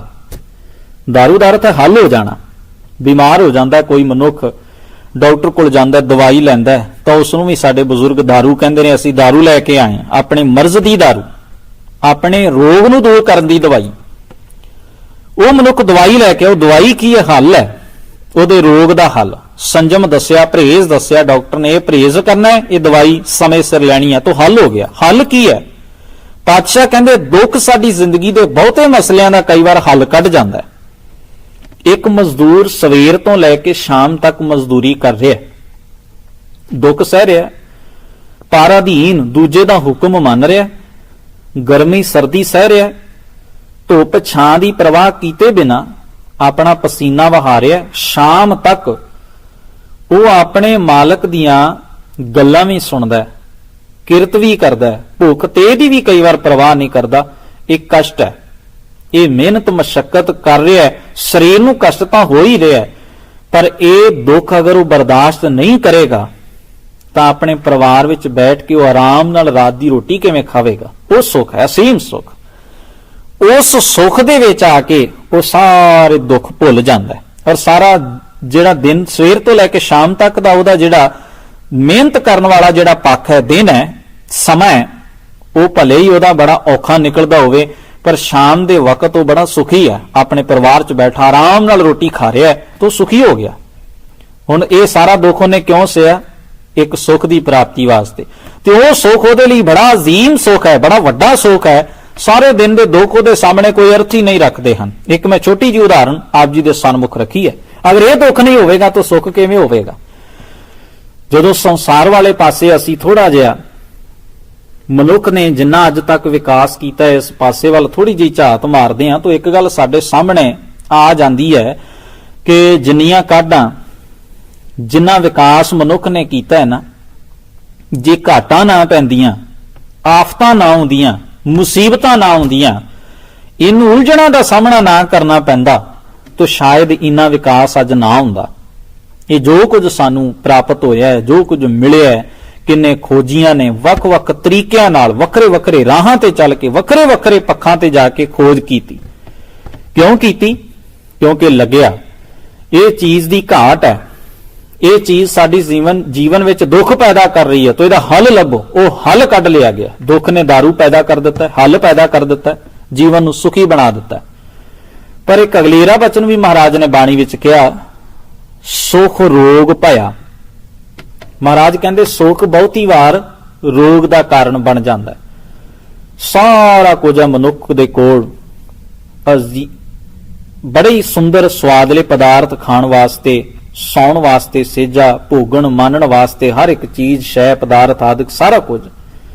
ਮਨੁੱਖ ਇਹਨਾਂ ਚੀਜ਼ਾਂ ਵਿੱਚ ਇੰਨਾ ਖਚਤ ਹੋ ਗਿਆ, ਸਰੀਰ ਰੋਗੀ ਹੋ ਗਿਆ, ਆਲਸ ਨਾਲ ਭਰ ਗਿਆ, ਇੰਨਾ ਰੋਗੀ ਹੋ ਗਿਆ, ਇੰਨਾ ਆਲਸ ਜੀਵਨ ਵਿੱਚ ਭਰ ਗਿਆ ਕਿ ਮਨ ਤੇ ਤਨ ਦੋਨੋਂ ਹੀ ਅਰੋਗ ਨਹੀਂ ਰਹੇ, ਰੋਗੀ ਹੋ ਗਏ ਨੇ, ਬਿਮਾਰ ਹੋ ਗਏ ਨੇ। ਸੁੱਖ ਨੇ ਕੀ ਦੇ ਦਿੱਤਾ? ਸਵਾਦ ਨੇ ਕੀ ਪੈਦਾ ਕਰ ਦਿੱਤਾ? ਰੋਗ ਪੈਦਾ ਕਰ ਦਿੱਤਾ, ਦੁੱਖ ਪੈਦਾ ਕਰ ਦਿੱਤਾ। ਮਹਾਰਾਜ ਇੱਕ ਬਚਨ ਕਰਦੇ ਨੇ ਬਾਣੀ ਵਿੱਚ, ਮਿੱਠਾ ਕਰਕੇ ਖਾਇਆ ਕੌੜਾ ਉਪਜਿਆ ਸਾਧ। ਕਿਸੇ ਚੀਜ਼ ਨੂੰ ਮਿੱਠਾ ਕਰਕੇ ਆਪਣੇ ਜੀਵਨ 'ਚ ਵਸਾਇਆ, ਪਰ ਉਹਦਾ ਰਿਐਕਸ਼ਨ ਬੜਾ ਕੌੜਾ ਹੋਇਆ ਜੀਵਨ ਦੇ ਵਿੱਚ, ਬਹੁਤ ਕੌੜਾ ਰਿਐਕਸ਼ਨ। ਇੱਥੇ ਮੈਂ ਇੱਕ ਉਦਾਹਰਨ ਅਰਜ਼ ਕਰਾਂ, ਸਾਡੇ ਇਤਿਹਾਸ ਦੀ ਇਹ ਇੱਕ ਇਉਂ ਕਹਿ ਲਵੋ ਕਿ ਸਾਡੇ ਇਤਿਹਾਸ ਦਾ ਇੱਕ ਬੜਾ ਹੀ ਮਹੱਤਵਪੂਰਨ ਅਧਿਆਇ ਹੈ। ਔਰ ਸਿਆਣੇ ਲੋਕ ਜਿੰਨਾ ਚਿਰ ਇਤਿਹਾਸ ਤੋਂ ਕੁਝ ਸਿੱਖਣ ਨਾ, ਜਿਹੜੀਆਂ ਕੌਮਾਂ ਉਹ ਆਪਣਾ ਆਉਣ ਵਾਲਾ ਰਾਹ ਜਿਹੜਾ ਹੈ ਉਹ ਉਹਨਾਂ ਚਿਰ ਰੋਸ਼ਨ ਨਹੀਂ ਕਰ ਸਕਦੀਆਂ। ਇੱਥੇ ਮੈਂ ਇੱਕ ਅਰਜ਼ ਜ਼ਰੂਰ ਕਰਨੀ ਹੈ। ਮਹਾਰਾਜਾ ਰਣਜੀਤ ਸਿੰਘ ਦਾ ਰਾਜ ਬੜੀ ਦੂਰ ਦੂਰ ਤੱਕ ਫੈਲਿਆ ਹੋਇਆ ਇਹ ਰਾਜ, ਜਿਸ ਵਿੱਚ ਸ਼ਾਹ ਮੁਹੰਮਦ ਨੇ ਲਿਖਿਆ, ਹਿੰਦੂ ਮੁਸਲਮਾਨ ਹੋਰ ਸਾਰੇ ਲੋਕ ਜਿਹੜੇ ਸਨ, ਮਹਾਰਾਜਾ ਰਣਜੀਤ ਸਿੰਘ ਦੇ ਇਸ ਰਾਜ ਦੇ ਵਿੱਚ ਸੁਖੀ ਵਸਦੇ ਸਨ। ਪਰ ਇਸ ਤੋਂ ਪਹਿਲਾਂ ਦੇ ਕੁਝ ਸਮੇਂ ਵੱਲ ਸਾਨੂੰ ਧਿਆਨ ਦੇਣਾ ਪਵੇਗਾ। ਸਾਡੇ ਪੁਰਾਤਨ ਬਜ਼ੁਰਗਾਂ ਨੇ ਆਪਣਾ ਜੀਵਨ ਕਿਵੇਂ ਜੀਵਿਆ? ਸਾਡੇ ਬਜ਼ੁਰਗਾਂ ਨੇ ਜੰਗਲਾਂ ਵਿੱਚ ਰਹਿ ਕੇ, ਕਿਉਂਕਿ ਸਰਕਾਰਾਂ ਨੇ ਉਹਨਾਂ ਦੇ ਸਿਰਾਂ ਦਾ ਇਨਾਮ ਰੱਖਿਆ ਹੋਇਆ, ਤੇ ਇਨਾਮ ਰੱਖਣ ਦੇ ਬਾਵਜੂਦ ਵੀ ਸਾਡੇ ਪੁਰਾਤਨ ਬਜ਼ੁਰਗ ਜਿਹੜੇ ਸਨ ਉਹ ਗੁਰੂ ਨਾਨਕ ਦੀ ਸੋਚ ਤੇ ਪਹਿਰਾ ਦੇ ਰਹੇ ਸਨ, ਜ਼ੁਲਮ ਦੇ ਖਿਲਾਫ ਲੜ ਰਹੇ ਸਨ, ਅਨਿਆਂ, ਧੱਕੇਸ਼ਾਹੀ, ਬੇਇਨਸਾਫੀ ਨੂੰ ਖਤਮ ਕਰਨ ਵਾਸਤੇ ਦਿਨ ਰਾਤ ਜੂਝ ਰਹੇ ਸਨ। ਤੇ ਸਾਡੇ ਬਜ਼ੁਰਗਾਂ ਨੇ ਬੜੀਆਂ ਘਾਲਨਾਵਾਂ, ਬੜੀਆਂ ਕੁਰਬਾਨੀਆਂ ਆਪਣੇ ਜੀਵਨ ਵਿੱਚ ਕੀਤੀਆਂ। ਕੋਈ ਸੁਖੱਲੀ ਖੇਡ ਨਹੀਂ ਹੈ। ਹਰ ਮਨੁੱਖ ਆਪਣੇ ਲਈ ਜਿਉਂਦਾ ਹੈ, ਆਪਣੇ ਲਈ ਝੁਕ ਜਾਂਦਾ ਹੈ, ਆਪਣੇ ਲਈ ਸਿਰ ਉਠਾ ਲੈਂਦਾ ਹੈ, ਪਰ ਦੂਜਿਆਂ ਲਈ ਜਿਉਣਾ, ਇਹ ਗੁਰੂ ਨਾਨਕ ਦੇ ਘਰ ਨੇ ਆਪਣੇ ਸਿੱਖ ਦੇ ਅੰਦਰ ਇੱਕ ਅਜਿਹੀ ਸੋਚ, ਆਪ ਖੁਦ ਸਤਿਗੁਰਾਂ ਨੇ ਸਾਨੂੰ ਜੀ ਕੇ ਸਾਡੇ ਅੰਦਰ ਇਹ ਸੋਚ ਪਾਈ। ਸਾਡੇ ਬਜ਼ੁਰਗ ਗੁਰੂ ਨਾਨਕ ਦੀ ਬਾਣੀ ਤੇ ਪਹਿਰਾ ਦੇਣ ਵਾਲੇ ਬਜ਼ੁਰਗ ਸਨ, ਗੁਰਮਤ ਨੂੰ ਜਿਉਣ ਵਾਲੇ ਬਜ਼ੁਰਗ ਸਨ। ਉਹਨਾਂ ਸਮਿਆਂ ਦੇ ਅੰਦਰ ਜਦੋਂ ਸਿੱਖ ਦਾ ਘਰ ਘਾਟ ਤਬਾਹ ਹੋ ਗਿਆ, ਸਿੱਖ ਦੇ ਸਿਰਾਂ ਦੇ ਮੁੱਲ ਪਾ ਦਿੱਤੇ ਗਏ, ਇਨਾਮ ਰੱਖ ਦਿੱਤੇ ਗਏ, ਸਿੱਖਾਂ ਦੇ ਬੱਚਿਆਂ ਨੂੰ ਲਾਹੌਰ ਵਿੱਚ ਲਿਜਾ ਕੇ ਨੇਜਿਆਂ ਉੱਤੇ ਸੁੱਟ ਕੇ ਨੇਜਿਆਂ ਤੇ ਬੋਚਿਆ ਜਾਂਦਾ। ਬੀਬੀਆਂ ਦੇ ਗਲ 'ਚ ਸਵਾ ਬੀਬੀਆਂ ਦੇ ਗਲ ਦੇ ਵਿੱਚ ਬੱਚਿਆਂ ਦੇ ਟੋਟੇ ਕਰਕੇ ਹਾਰ ਪਾਏ ਜਾਂਦੇ, ਸਵਾ ਮਣ ਦੇ ਪੀਸਣ ਵਾਸਤੇ ਉਹਨਾਂ ਨੂੰ ਦਿੱਤੇ ਜਾਂਦੇ। ਇਹ ਹਾਲਾਤ ਸਨ। ਮੈਂ ਇਹ ਸਾਰਾ ਕੁਝ ਇਸ ਕਰਕੇ ਅਰਜ਼ ਕਰ ਰਿਹਾ ਤਾਂ ਕਿ ਸਾਨੂੰ ਉਹ ਸਾਰੀ ਸਥਿਤੀ ਦੀ ਸਮਝ ਲੱਗ ਜਾਵੇ ਕਿ ਕਿੰਨਾ ਹਾਲਾਤਾਂ ਵਿੱਚ ਸਾਡੇ ਬਜ਼ੁਰਗ ਜੀ ਰਹੇ ਸਨ। ਪਰ ਪੁਰਾਣੇ ਬੋਲੇ ਸਨ ਉਹਨਾਂ ਦੇ, ਜਦੋਂ ਉਹਨਾਂ ਨੂੰ ਬਹੁਤੀ ਭੁੱਖ ਲੱਗਦੀ, ਕੁਝ ਖਾਣ ਵਾਸਤੇ ਉਹਨਾਂ ਕੋਲ ਨਾ ਨਹੀਂ ਹੁੰਦਾ, ਤਾਂ ਸਾਡੇ ਬਜ਼ੁਰਗ ਇਹ ਨਹੀਂ ਸਨ ਕਹਿੰਦੇ ਅਸੀਂ ਭੁੱਖੇ ਮਰ ਗਏ ਹਾਂ। ਇੱਕ ਬੋਲਾ ਉਹਨਾਂ ਨੇ ਪ੍ਰਚਲਿਤ ਕੀਤਾ, ਬੜੀ ਚੜ੍ਹਦੀ ਕਲਾ ਵਾਲਾ। ਉਹ ਕਹਿੰਦੇ ਸਨ ਅਸੀਂ ਕੜਾਕਾ ਕੱਟ ਰਹੇ ਹਾਂ, ਜਾਂ ਸਾਡੇ ਲੰਗਰ ਮਸਤਾਨੇ ਹੋ ਗਏ। ਇਹ ਨਹੀਂ ਕਿ ਸਾਡੇ ਭਾਂਡੇ ਮੂਦੇ ਵੱਜ ਗਏ, ਸਾਡੇ ਲੰਗਰ ਮਸਤਾਨੇ ਹੋ ਗਏ। ਜ਼ਰਾ ਗੌਰ ਕਰਨਾ ਇਸ ਗੱਲ ਵੱਲ। ਇਹ ਗੱਲ ਸੁਣਨ ਵਿੱਚ ਮਜ਼ਾਕ ਲੱਗੇ 100 ਵਾਰ ਲੱਗੇ, ਇਹ ਗੱਲ ਸੁਣਨ ਵਿੱਚ ਮਾਮੂਲੀ ਲੱਗੇ ਸੋ ਵੀ ਕੋਈ ਫਰਕ ਨਹੀਂ ਪੈਂਦਾ, ਪਰ ਜਦੋਂ ਇਸ ਗੱਲ ਦੇ ਭਾਵ ਵਿੱਚ ਅਸੀਂ ਉਤਰਾਂਗੇ ਤਾਂ ਬੜਾ ਡੂੰਘਾ ਪੱਖ ਲੁਕਿਆ ਹੋਇਆ ਇਹਨਾਂ ਗੱਲਾਂ ਦੇ ਵਿੱਚ। ਇੱਕ ਸਿੱਖ ਦਾ ਮਰ ਜਾਣਾ, ਸਿੱਖ ਲਈ ਮਰ ਜਾਣਾ ਨਹੀਂ, ਚੜ੍ਹਾਈ ਕਰ ਜਾਣਾ ਜਾਂ ਪਿਆਨਾ ਕਰ ਜਾਣਾ ਜਾਂ ਕੂਚ ਕਰ ਜਾਣਾ। ਇਹ ਹਾਲਾਤ ਨੇ ਸਿੱਖ ਦੀ ਜ਼ਿੰਦਗੀ ਦੇ ਕਿ ਉਹ ਆਪਣੀ ਜੀਵਨ ਦੇ ਦੁੱਖਾਂ ਨੂੰ ਸੁੱਖ ਬਣਾ ਕੇ ਜੀਉ ਰਿਹਾ, ਸਾਰਾ ਕੁਝ ਬਰਬਾਦ ਤਬਾਹ ਹੋ ਰਿਹਾ ਹੈ। ਉਹ ਆਪ ਇੰਨੀਆਂ ਪਰੇਸ਼ਾਨੀਆਂ ਦੁੱਖਾਂ ਦੇ ਵਿੱਚ ਹੈ, ਇੰਨੀਆਂ ਕੁਰਬਾਨੀਆਂ ਕਰ ਰਿਹਾ ਹੈ, ਪਰ ਸਿੱਖ ਉਹਨਾਂ ਦੁੱਖਾਂ ਨੂੰ ਵੀ ਮਜ਼ਾਕ ਦੇ ਤੌਰ ਦੇ ਉੱਤੇ ਸਮਝ ਰਿਹਾ। ਉਹਨੇ ਆਪਣੇ ਦੁੱਖ ਦੇ ਵਿੱਚੋਂ ਵੀ ਆਪਣੇ ਲਈ ਇੱਕ ਸੁੱਖ ਦਾ ਤੱਤ ਕੱਢ ਲਿਆ। ਦੁੱਖ ਦੇ ਵਿੱਚੋਂ ਦੁਖੀ ਨਹੀਂ ਹੋਇਆ। ਮਹਾਰਾਜ ਦਾ ਬਚਨ ਮੈਂ ਆਪ ਜੀ ਦੇ ਸਾਹਮਣੇ ਰੱਖਿਆ ਸੀ, ਜੋ ਨਾਲ ਦੁੱਖ ਮੈਂ ਦੁੱਖ ਨਹੀਂ ਮੰਨੈ। ਕੋਈ ਹੈ ਇਹੋ ਜਿਹਾ ਜੀਵਨ ਜੋ ਦੁੱਖ ਦੇ ਵਿੱਚ ਰਵੇ ਪਰ ਦੁੱਖ ਨੂੰ ਮੰਨੇ ਨਾ। ਸਾਡੇ ਉਹਨਾਂ ਬਜ਼ੁਰਗਾਂ ਨੇ ਦੁੱਖ ਨੂੰ ਸਹਿਆ। ਇੱਕ ਸਮਾਂ ਆਇਆ ਜਦੋਂ ਉਹਨਾਂ ਨੇ ਆਪਣੇ ਮਿੱਥੇ ਹੋਏ ਟੀਚੇ ਦੇ ਅਨੁਸਾਰ ਆਪਣੀ ਧਰਤੀ ਤੋਂ ਉਸ ਜ਼ਾਲਮ ਤੇ ਜ਼ੁਲਮ ਕਰਨ ਵਾਲੇ ਰਾਜ ਦੀਆਂ ਜੜ੍ਹਾਂ ਨੂੰ ਪੁੱਟ ਦਿੱਤਾ। ਬੁੱਲੇ ਸ਼ਾਹ ਨੇ ਗਵਾਹੀ ਭਰੀ, ਮੁਗਲਾਂ ਜ਼ਹਿਰ ਪਿਆਲੇ ਪੀਤੇ, ਭੂਰਿਆਂ ਵਾਲੇ ਰਾਜੇ ਕੀਤੇ। ਇਹ ਸਿੱਖ ਦਾ ਕਰੈਕਟਰ, ਇਖਲਾਕ ਸੀ। ਦੁੱਖਾਂ ਨੂੰ ਜ਼ਬਤ ਕਰਨ ਦੀ, ਬਰਦਾਸ਼ਤ ਕਰਨ ਦੀ ਸਮਰੱਥਾ ਸੀ ਕਿ ਉਹਨੇ ਇਹੋ ਜਿਹੇ ਵਿਖੜੇ ਸਮਿਆਂ ਦੇ ਵਿੱਚ ਵੀ ਆਪਣੇ ਆਪ ਨੂੰ ਚੜ੍ਹਦੀ ਕਲਾ ਵਿੱਚ ਰੱਖਿਆ ਤੇ ਉਸਨੇ ਦੁੱਖ ਨੂੰ ਦੁੱਖ ਨਹੀਂ ਮੰਨਿਆ। ਪਰ ਹੁਣ ਮੈਂ ਇੱਕ ਹੋਰ ਦੁਖਦਾਈ ਪੱਖ ਵਾਲੇ ਪਾਸੇ ਵੀ ਆ ਰਿਹਾ। ਮਹਾਰਾਜਾ ਰਣਜੀਤ ਸਿੰਘ ਦਾ ਰਾਜ ਆਇਆ, ਬੜੀ ਦੂਰ ਦੂਰ ਤੱਕ ਸਿੱਖਾਂ ਨੇ ਮੱਲਾਂ ਮਾਰੀਆਂ। ਮਹਾਰਾਜਾ ਰਣਜੀਤ ਸਿੰਘ ਦੀ ਕਮਾਨ ਦੇ ਹੇਠ ਇੱਕ ਵਿਸ਼ਾਲ ਰਾਜ ਕਾਇਮ ਕਰ ਲਿਆ ਗਿਆ, ਪਰ ਉਸ ਰਾਜ ਨੂੰ ਪਾ ਕੇ ਸਰਦਾਰਾਂ ਦੇ ਵਿੱਚ ਹੈਂਕੜ ਵੱਧ ਗਈ। ਗੁਰੂ ਨਾਨਕ ਦਾ ਇਹ ਨੁਕਤਾ ਜਿਹੜਾ ਸੀ ਅੱਖਾਂ ਤੋਂ ਓਹਲੇ ਹੋਇਆ, ਜਿਸ ਵਿੱਚ ਗੁਰੂ ਨਾਨਕ ਨੇ ਕਿਹਾ ਸੀ ਕਿ ਦੁੱਖ ਦਾਰੂ ਹੈ ਤੇ ਸੁੱਖ ਰੋਗ ਵੀ ਬਣ ਜਾਂਦਾ ਹੈ। ਜੀਵਨ ਦਾ ਇਹ ਬੜਾ ਡੂੰਘਾ ਪੱਖ ਹੈ। ਰਾਜ ਭਾਗ ਦੀ ਐਸ਼ ਪ੍ਰਸਤੀ ਹੈ, ਸਹੂਲਤਾਂ ਨੇ, ਸਾਧਨ ਨੇ, ਇਹ ਸਾਰਾ ਕੁਝ ਕੋਲ ਹੈ। ਇਹ ਜਾਣਦੇ ਹੋਇਆ ਵੀ ਕਿ ਗੁਰੂ ਗ੍ਰੰਥ ਸਾਹਿਬ ਮਹਾਰਾਜ ਦੀ ਬਾਣੀ ਕਹਿ ਰਹੀ ਹੈ, ਇਹ ਜੋ ਕੂੜਾ ਰੰਗ ਕਸੁੰਭ ਖਿਨ ਮੈਂ ਲਹਿ ਜਾਵਣਾ। ਇਹ ਜਿਹੜੀਆਂ ਚੀਜ਼ਾਂ ਤੇ ਤੂੰ ਹੈ ਮਨੁੱਖ ਮਾਣ ਕਰਦਾ ਹੈ ਨਾ, ਇਹ ਕੂੜਾ ਰੰਗ ਹੈ, ਕਸੁੰਭੇ ਦਾ ਰੰਗ, ਕੂੜਾ ਕੱਚਾ ਰੰਗ। ਇਹ ਖਿਨ ਮੈਂ ਥੋੜੇ ਸਮੇਂ ਵਿੱਚ ਲੈ ਜਾਂਦਾ ਹੈ, ਇਹ ਸਾਰਾ ਕੁਝ ਖਤਮ ਹੋ ਜਾਂਦਾ ਹੈ। ਇਹ ਕੂੜ ਹੈ, ਇਹ ਸ਼ਮਿਆਨੇ, ਇਹ ਮੰਡਪ, ਇਹ ਮਹਿਲ, ਇਹ ਮਾੜੀਆਂ ਆਦਰਸ਼ਾਂ ਨੂੰ ਭੁੱਲ ਕੇ, ਫਰਜ਼ਾਂ ਨੂੰ ਭੁੱਲ ਕੇ, ਆਪਣੀ ਜ਼ਿੰਦਗੀ ਦੇ ਅਸੂਲਾਂ ਨਾਲ ਸਮਝੌਤਾ ਕਰਕੇ, ਸੱਚ ਨੂੰ ਮਨੋ ਵਿਸਾਰ ਕੇ, ਅਗਿਆਨੀ ਬਣ ਕੇ, ਭਰਮ ਵਿੱਚ ਭੁੱਲ ਕੇ ਇਹਨਾਂ ਦੇ ਵਿੱਚ ਖਚਤ ਹੋਣਾ ਤੇਰੇ ਆਉਣ ਵਾਲੇ ਸਮੇਂ ਲਈ ਰੋਗ ਪੈਦਾ ਕਰ ਜਾਏਗਾ। ਗੁਰੂ ਸਾਹਿਬ ਨੇ ਕਿਹਾ ਨਹੀਂ, ਅਨੰਤ ਵਾਰ ਗੁਰੂ ਗ੍ਰੰਥ ਸਾਹਿਬ ਦੀ ਬਾਣੀ 'ਚ ਕਿਹਾ ਗਿਆ। ਇਹਦਾ ਭਾਵ ਇਹ ਨਹੀਂ ਹੈ ਕਿ ਮਨੁੱਖ ਰਾਜ ਨਾ ਮਾਣੇ, ਰਾਜ ਭਾਗ ਮਾਣੇ। ਮਨੁੱਖ ਦੇ ਕੋਲ ਚੰਗਾ ਖਾਣ ਪੀਣ, ਪਹਿਨਣ, ਰਹਿਣ ਸਹਿਣ, ਬੜੀਆਂ ਸੁੱਖ ਸਹੂਲਤਾਂ ਮਨੁੱਖ ਦੇ ਕੋਲ ਹੋਣੀਆਂ ਚਾਹੀਦੀਆਂ ਨੇ। ਅਜਿਹਾ ਕੋਈ ਕਾਰਨ ਨਹੀਂ ਮਹਾਰਾਜ ਨੇ ਬਾਣੀ ਵਿੱਚ ਬਿਆਨ ਕੀਤਾ, ਜਾਂ ਅਜਿਹਾ ਕੋਈ ਵਚਨ ਤੱਕ ਨਹੀਂ ਕੀਤਾ ਕਿ ਮਨੁੱਖ ਕੋਲੇ ਨਾ ਹੋਵੇ। ਸਭੋ ਕੁਝ ਹੋਣਾ ਚਾਹੀਦਾ ਹੈ। ਆਖਰ ਕਿਉਂ ਨਹੀਂ, ਹਰ ਕੌਮ ਦਾ ਆਪਣਾ ਰਾਜ ਹੋਣਾ ਚਾਹੀਦਾ ਹੈ, ਸੁੱਖ ਸਹੂਲਤਾਂ ਹੋਣੀਆਂ ਚਾਹੀਦੀਆਂ ਨੇ, ਹਰ ਮਨੁੱਖ ਦੀ ਜ਼ਿੰਦਗੀ ਦੀ ਤਰੱਕੀ ਹੋਣੀ ਚਾਹੀਦੀ ਹੈ, ਮਾਇਕ ਆਰਥਿਕ ਹਰ ਤਰੀਕੇ ਨਾਲ, ਰਾਜਸੀ ਤੌਰ ਤੇ, ਸਮਾਜਿਕ ਤੌਰ ਤੇ। ਪਰ ਗੁਰੂ ਸਾਹਿਬ ਦਾ ਸਮਝਾਉਣ ਦਾ ਆਸ਼ਾ ਬਿਲਕੁਲ ਵੱਖਰਾ ਹੈ। ਗੁਰੂ ਸਾਹਿਬ ਕਹਿੰਦੇ ਜਿੱਥੇ ਫਰਜ਼ ਨਹੀਂ ਰਹੇ, ਅਸੂਲ ਨਹੀਂ ਰਹੇ, ਸਿਧਾਂਤ ਨਹੀਂ ਰਹੇ, ਦੇਸ਼ ਨਹੀਂ ਰਿਹਾ, ਆਖਰ ਕੋਈ ਰੁੱਖ ਬਿਨਾਂ ਜੜ ਤੋਂ ਵੀ ਹਰਿਆ ਰਹਿ ਸਕਦਾ, ਕਾਇਮ ਰਹਿ ਸਕਦਾ, ਬਿਨਾਂ ਨੀਂਹ ਤੋਂ ਵੀ ਕਿਸੇ ਮਕਾਨ ਦੀ ਉਸਾਰੀ ਹੋ ਸਕਦੀ ਹੈ। ਤੋ ਸੁੱਖ ਕਿੱਥੇ? ਜਦੋਂ ਅਸੀਂ ਕੇਵਲ ਮੰਡਪ, ਮਾੜੀਆਂ, ਸ਼ਮਿਆਨੇ, ਰੂਪ, ਭੋਗ, ਵਿਲਾਸ, ਮਾਇਕ ਤੌਰ ਤੇ ਪਦਾਰਥਾਂ ਨੂੰ ਇਕੱਤਰ ਕਰਨਾ, ਸਹੂਲਤਾਂ, ਜਦੋਂ ਇੱਥੇ ਤੱਕ ਆ ਕੇ ਸਰਦਾਰਾਂ ਦੀ, ਚੌਧਰੀਆਂ ਦੀ, ਜ਼ਗੀਰਦਾਰਾਂ ਦੀ, ਰਾਜਸੀ ਨੇਤਾਵਾਂ ਦੀ ਇੱਥੇ ਆ ਕੇ ਸੁਰਤ ਰੁਕ ਗਈ, ਇੱਥੇ ਆ ਕੇ ਮਨ ਟਿਕ ਗਿਆ, ਬਾਕੀ ਸਭ ਕੁਝ ਭੁੱਲ ਗਿਆ। ਗੁਰੂ ਨਾਨਕ ਦਾ ਉਹ ਸੰਦੇਸ਼ ਵੀ ਭੁੱਲ ਗਿਆ ਕਿ ਸੁਖ ਰੋਗ ਵੀ ਪੈਦਾ ਕਰ ਸਕਦਾ ਹੈ। ਜ਼ਰਾ ਸੁਚੇਤ ਹੋ ਕੇ, ਸੁਖ ਵੀ ਆਪਣੇ ਆਪ ਵਿੱਚ ਅਜਿਹੀ ਕੋਈ ਚੀਜ਼ ਨਹੀਂ ਹੈ ਕਿ ਜਿਹੜੀ ਆਏ ਤੇ ਟਿਕ ਕੇ ਬਹਿ ਜਾਏ। ਕਦੇ ਅਜੇ ਤੱਕ ਇਸ ਤਰ੍ਹਾਂ ਨਹੀਂ ਹੋਇਆ। ਪਰ ਜ਼ਰਾ ਧਿਆਨ ਨਾਲ, ਇਹ ਸੁਖ ਵੀ ਕੋਈ ਅਚੇਤ ਹੋ ਕੇ ਵਰਤਣ ਵਾਲੀ ਚੀਜ਼ ਨਹੀਂ। ਸੁਖ ਤੋਂ ਵੀ ਦੁੱਖ ਪੈਦਾ ਹੋ ਸਕਦਾ, ਜਰਾ ਸੁਚੇਤ ਰਹਿਣਾ।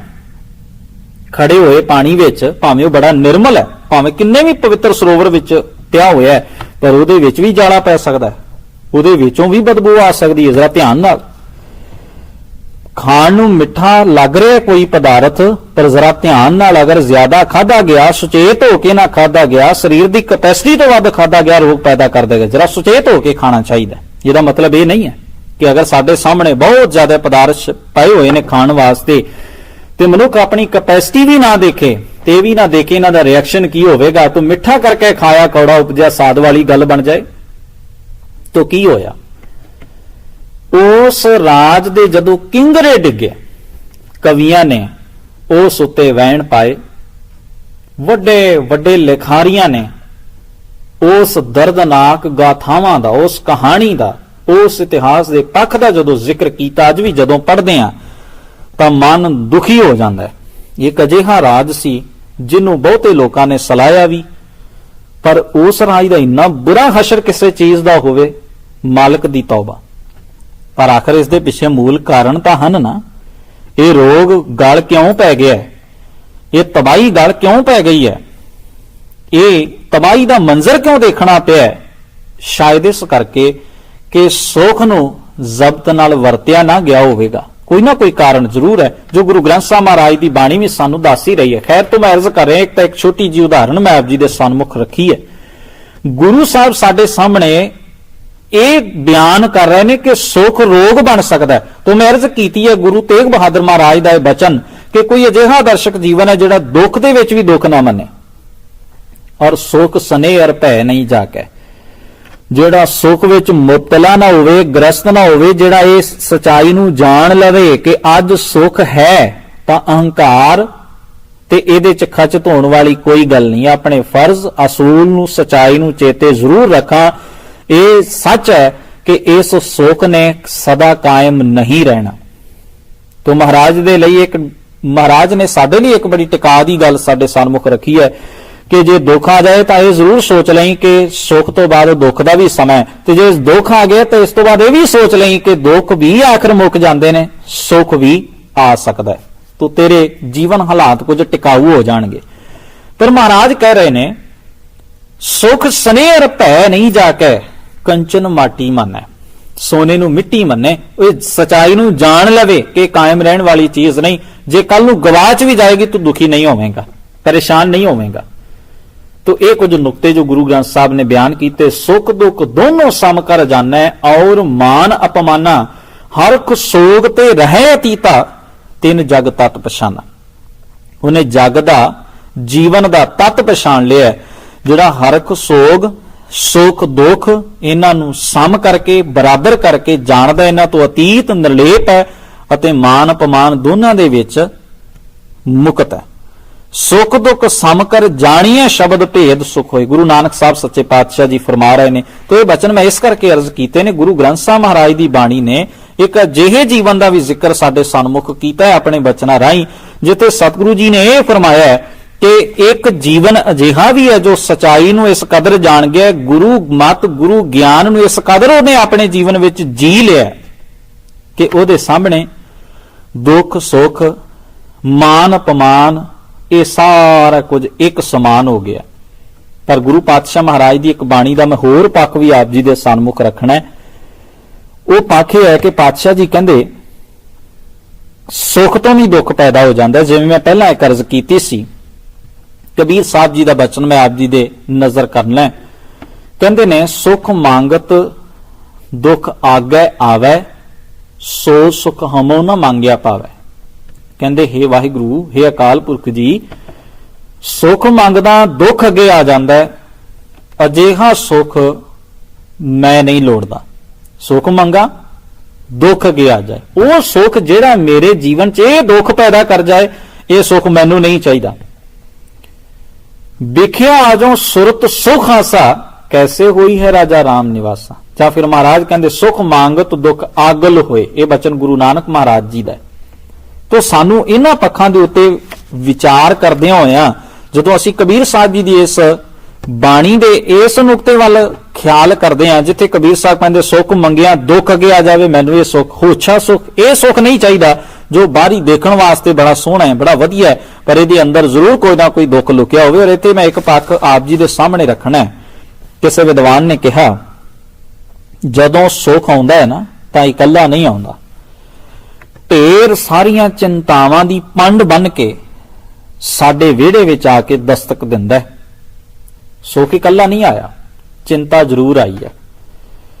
ਸੁੱਖ ਆਇਆ ਤਾਂ ਚਿੰਤਾ ਆ ਗਈ ਹੈ। ਜਦੋਂ ਕੁਝ ਨਹੀਂ ਸੀ ਉਦੋਂ ਵੀ ਦੁੱਖ ਸੀ। ਗੁਰੂ ਅਰਜਨ ਸਾਹਿਬ ਮਹਾਰਾਜ ਜੀ ਕਹਿੰਦੇ, ਜਿਸ ਗ੍ਰਹਿ ਬਹੁਤ ਤਿਸੈ ਗ੍ਰਹਿ ਚਿੰਤਾ। ਜਿਹਦੇ ਕੋਲ ਬਹੁਤ ਕੁਝ ਹੈ ਨਾ, ਬਹੁਤ ਕੁਝ ਹੈ, ਜਿਹਨੂੰ ਅਸੀਂ ਸੁਖੀ ਕਹਿ ਰਹੇ ਹਾਂ, ਮਹਾਰਾਜ ਕਹਿੰਦੇ ਉਹਦੇ ਘਰ ਵਿੱਚ ਚਿੰਤਾ ਹੈ। ਚਿੰਤਾ ਇਹ ਗਵਾਚ ਨਾ ਜਾਏ, ਇਹ ਚਿੰਤਾ ਹੈ। ਇਸ ਗੱਲ ਦੀ ਚਿੰਤਾ ਹੈ ਇਹਨੂੰ ਕੋਈ ਚੋਰੀ ਨਾ ਕਰ ਲਵੇ, ਇਹ ਲੁੱਟਿਆ ਨਾ ਜਾਵੇ, ਇਹ ਖਤਮ ਨਾ ਹੋ ਜਾਵੇ, ਇਹ ਰਹੇਗਾ ਕਿਵੇਂ। ਬੜੀਆਂ ਚਿੰਤਾਵਾਂ ਹੋ ਸਕਦੀਆਂ ਨੇ, ਕਿਸੇ ਵੀ ਕਿਸਮ ਦੀ ਚਿੰਤਾ ਹੋ ਸਕਦੀ ਹੈ। ਮਹਾਰਾਜ ਕਹਿੰਦੇ ਬਹੁਤੇ ਵਾਲਾ ਵੀ ਸੁਖੀ ਨਹੀਂ। ਜਿਸ ਗ੍ਰਹਿ ਥੋੜੀ ਸੋ ਫਿਰੈ ਪਰਮੰਦਾ। ਜਿਹਦੇ ਕੋਲ ਥੋੜਾ ਹੈ, ਮਹਾਰਾਜ ਕਹਿੰਦੇ ਉਹ ਵੀ ਭਟਕ ਰਿਹਾ, ਉਹਨੂੰ ਆਪਣਾ ਦੁੱਖ ਹੈ, ਉਹ ਭਟਕ ਰਿਹਾ ਬਹੁਤੇ ਲਈ ਕਿ ਬਹੁਤ ਕੁਝ ਮਿਲ ਜਾਏ। ਪਰ ਸੁਖੀ ਕੌਣ ਹੈ? ਦੁਹੂੰ ਵਿਵਸਥਾ ਤੇ ਜੋ ਮੁਕਤਾ ਸੋਈ ਸੁਹੇਲਾ ਪਹਾੜੀ ਹੈ। ਜੇ ਬਹੁਤ ਹੋਵੇ ਤਾਂ ਚਿੰਤਾ ਨਾ ਕਰੇ, ਸਚਾਈ ਨੂੰ ਜਾਣੇ ਕਿ ਖਤਮ ਹੋਵੇਗਾ ਤਾਂ ਕੋਈ ਪਰਵਾਹ ਨਹੀਂ। ਤੇ ਜੇ ਥੋੜਾ ਹੈ ਤਾਂ ਐਵੇਂ ਤਰਸੇ ਨਾ, ਚਿੰਤਾ ਨਾ ਕਰੇ, ਦੁੱਖ ਨਾ ਭੋਗੇ। ਅਹਿਰਖਵਾਦ ਨਾ ਕੀਜਾ ਰੇ ਮਨ, ਈਰਖਾ ਵਿੱਚ ਨਾ ਰਵੇ, ਸੁਕ੍ਰਿਤ ਕਰ ਲੀਜਾ ਰੇ ਮਨ। ਆਪਣੀ ਕਿਰਤ ਉੱਤੇ ਭਰੋਸਾ ਕਰੇ, ਕਿਰਤ ਸਚਾਈ ਦੀ ਹੋਵੇ। ਤੋ ਮਹਾਰਾਜ ਕਹਿੰਦੇ ਨੇ ਇਹ ਇੱਕ ਨੁਕਤਾ ਹੈ, ਜੋ ਦੋ ਅਵਸਥਾ ਤੋਂ ਮੁਕਤ ਹੋ ਜਾਵੇ ਉਹ ਸੁਹੇਲਾ ਹੈ, ਉਹਨੂੰ ਸੁਖੀ ਜਾਣੋ। ਤੋ ਮਹਾਰਾਜ ਜੀ ਬਾਣੀ ਵਿੱਚ ਕਹਿ ਰਹੇ ਨੇ ਕਿ ਜਿੱਥੇ ਸੰਸਾਰ ਦੇ ਵਿੱਚ ਅਨੇਕਾਂ ਦੁੱਖ ਨੇ, ਉੱਥੇ ਧਰਮੀਆਂ ਲਈ ਦੁੱਖ ਨਹੀਂ, ਕਿਉਂਕਿ ਧਰਮੀ ਦਾ ਅਰਥ ਹੀ ਉਹ ਹੈ ਜੋ ਨੇਮ ਦੇ ਵਿੱਚ ਜੀਵਨ ਜੀ ਰਿਹਾ, ਮਰਿਆਦਾ ਵਿੱਚ ਜੀਵਨ ਜੀ ਰਿਹਾ, ਜਿਹੜਾ ਰੱਬੀ ਰਜ਼ਾ ਤੇ ਹੁਕਮ ਦੀ ਸਮਝ ਪਾ ਗਿਆ, ਜਿਹੜਾ ਗੁਰੂ ਗਿਆਨ ਨੂੰ ਜੀਵਨ ਵਿੱਚ ਜੀ ਗਿਆ। ਤੋ ਮਹਾਰਾਜ ਨੇ ਸਾਨੂੰ ਇਹ ਗਿਆਨ ਬਖਸ਼ਿਸ਼ ਕੀਤਾ ਹੈ ਆਪਣੀ ਬਾਣੀ ਦੇ ਰਾਹੀਂ ਕਿ ਮਨੁੱਖ ਆਪਣੇ ਦੁੱਖ ਵਿੱਚ ਵੀ ਤਵਾਜ਼ਨ ਆਪਣਾ ਗਵਾ ਬੈਠਦਾ, ਇਹਦਾ ਸਹਿਜ ਕਾਇਮ ਨਹੀਂ ਰਹਿੰਦਾ, ਤੇ ਸੁੱਖ ਵਿੱਚ ਵੀ ਗਵਾ ਬੈਠਦਾ। ਤੋ ਇਹ ਕੁਝ ਨੁਕਤੇ ਨੇ ਜੋ ਗੁਰੂ ਗ੍ਰੰਥ ਸਾਹਿਬ ਸੱਚੇ ਪਾਤਸ਼ਾਹ ਦੀ ਪਾਵਨ ਬਾਣੀ ਨੇ ਸਾਡੇ ਸਾਹਮਣੇ ਰੱਖੇ ਨੇ। ਤੋ ਮਹਾਰਾਜ ਨੇ ਇੱਕ ਹੋਰ ਵੀ ਵਿਚਾਰ ਸਾਨੂੰ ਦੱਸਿਆ। ਹਜ਼ੂਰ ਕਹਿੰਦੇ, ਦੁੱਖ ਭੁੱਖ ਨਹਿ ਵਿਆਪਈ, ਜੇ ਸੁਖ ਦਾਤਾ ਮਨ ਸੋਏ। ਜੇ ਸੁੱਖਾਂ ਦਾ ਦਾਤਾ ਮਨ ਵਿੱਚ ਹੈ ਤੇ ਦੁੱਖ ਭੁੱਖ ਨਹੀਂ ਵਿਆਪਣਗੇ। ਮਿਲ ਸਤਿਗੁਰ ਸਭ ਦੁੱਖ ਗਿਆ, ਹਰ ਸੁਖ ਵਸਿਆ ਮਨ ਆਏ। ਸੱਚਾ ਸੁਖ ਸਾਡੇ ਮਨ ਵਿੱਚ ਵਸ ਗਿਆ, ਗੁਰੂ ਨੂੰ ਮਿਲ ਕੇ ਸਾਡਾ ਸਾਰਾ ਦੁੱਖ ਖਤਮ ਹੋ ਗਿਆ। ਗੁਰ ਮਿਲ ਚੱਜ ਆਚਾਰ ਸਿੱਖ, ਤੁਧ ਕਦੇ ਨਾ ਲੱਗਾ ਦੁੱਖ, ਤੈਨੂੰ ਕਦੇ ਦੁੱਖ ਨਹੀਂ ਵਿਆਪੇਗਾ। ਗੁਰੂ ਨੂੰ ਮਿਲ ਕੇ ਤੂੰ ਚੱਜ ਸਿੱਖ, ਆਚਾਰ ਸਿੱਖ, ਜੀਵਨ ਦੀ ਰਹਿਣੀ ਨੂੰ ਪਵਿੱਤਰ ਬਣਾ, ਜੀਵਨ ਜੁਗਤ ਨੂੰ ਉੱਚਿਆਂ ਕਰ। ਤੋ ਮਹਾਰਾਜ ਕਹਿੰਦੇ ਤੇਰੀ ਜ਼ਿੰਦਗੀ ਦੁੱਖ ਨਹੀਂ ਰਹੇਗਾ। ਜਿਹੜੇ ਦੁੱਖ ਨੂੰ ਤੂੰ ਮੰਨ ਰਿਹਾ ਦੁੱਖ ਨਹੀਂ ਰਹਿਣਗੇ, ਦੁੱਖਾਂ ਦੀ ਪਰਿਭਾਸ਼ਾ ਹੀ ਟੋਟਲ ਬਦਲ ਜਾਏਗੀ। ਤੋ ਮੈਂ ਫੇਰ ਗੁਰੂ ਨਾਨਕ ਮਹਾਰਾਜ ਦੇ ਉਸ ਬਚਨ ਦੇ ਉੱਤੇ ਆਵਾਂ ਜਿੱਥੇ ਹਜ਼ੂਰ ਕਹਿੰਦੇ ਨੇ ਕਿ ਜੀਵਨ ਦੇ ਵਸਤਰ ਨੇ ਪਹਿਰੇ ਜਾਏ ਮਨੁੱਖ। ਤੇ ਅਗਲੀ ਪੰਕਤੀ ਵਿੱਚ ਹਜ਼ੂਰ ਨੇ ਕਿਹਾ, ਜਿੱਥੇ ਬੋਲਣ ਹਾਰੀ ਹੈ ਤਿੱਥੇ ਚੰਗੀ ਚੁੱਪ।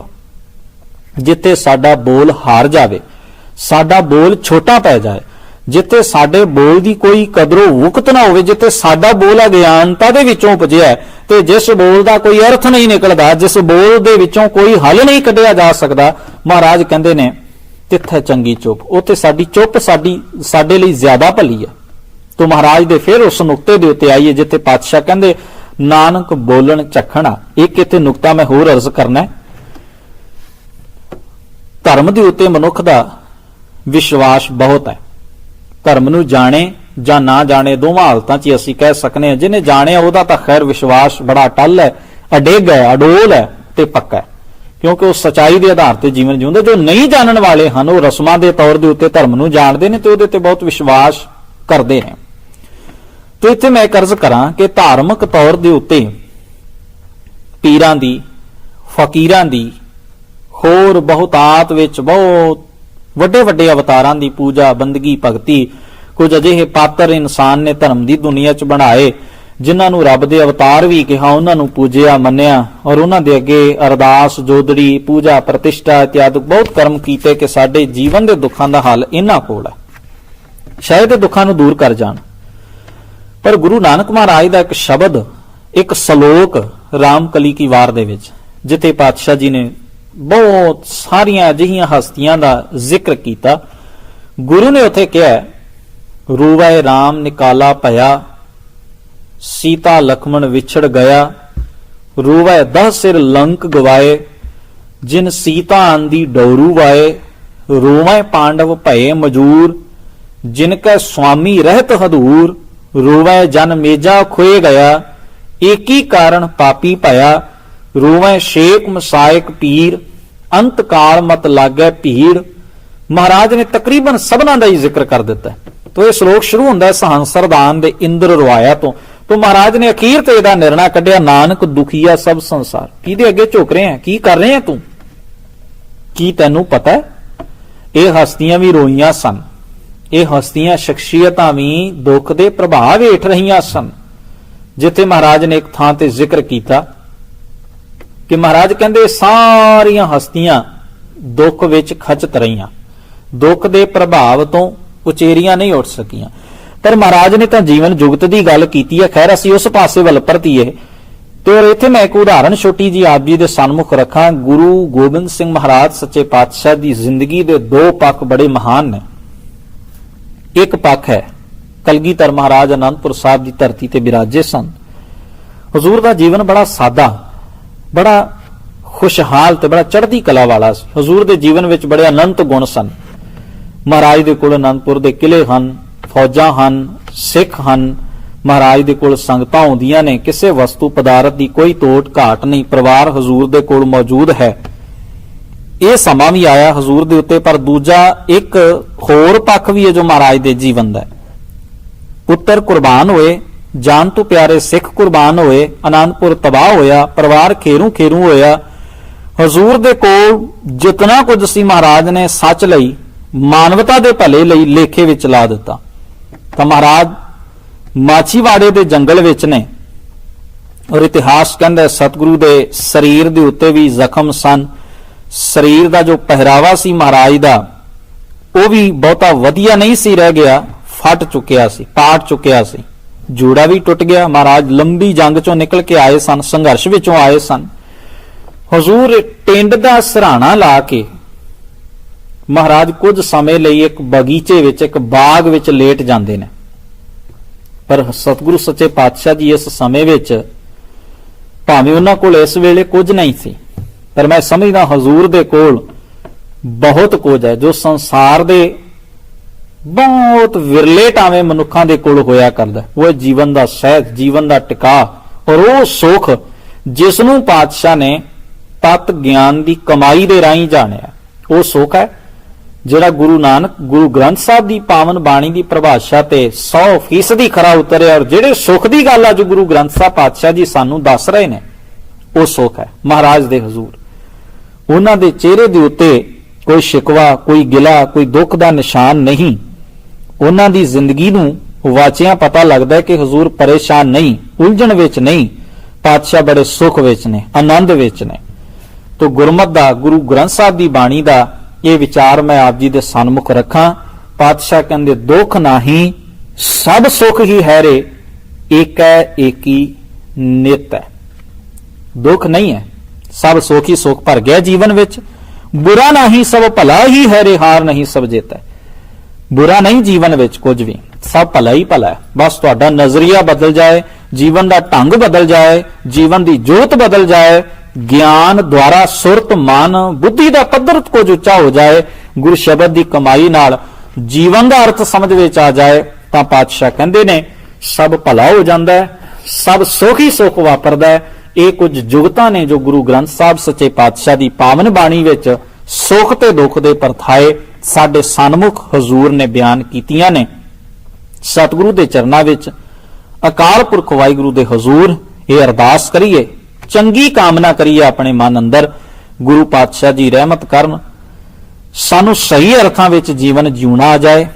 ਜਿਹੜੀਆਂ ਜਿਹੜੀਆਂ ਇਹੋ ਜਿਹੀਆਂ ਜੁਗਤਾਂ ਤਰੀਕੇ ਜੋ ਕੁਝ ਗੁਰੂ ਪਾਤਸ਼ਾਹ ਨੇ ਗਿਆਨ ਰੂਪੀ ਮੋਤੀ ਗੁਰੂ ਗ੍ਰੰਥ ਸਾਹਿਬ ਦੇ ਰੂਪ ਵਿੱਚ ਸਾਡੇ ਸਨਮੁਖ ਸਾਡੇ ਲਈ ਪਾਤਸ਼ਾਹ ਜੀ ਨੇ ਇਕੱਤਰ ਕੀਤੇ ਨੇ, ਇਹ ਤਤ ਗਿਆਨ ਦਾ ਕਿਨਕਾ ਮਾਤਰ ਵੀ ਸਾਡੇ ਹਿਰਦੇ 'ਚ ਵਸ ਜਾਏ।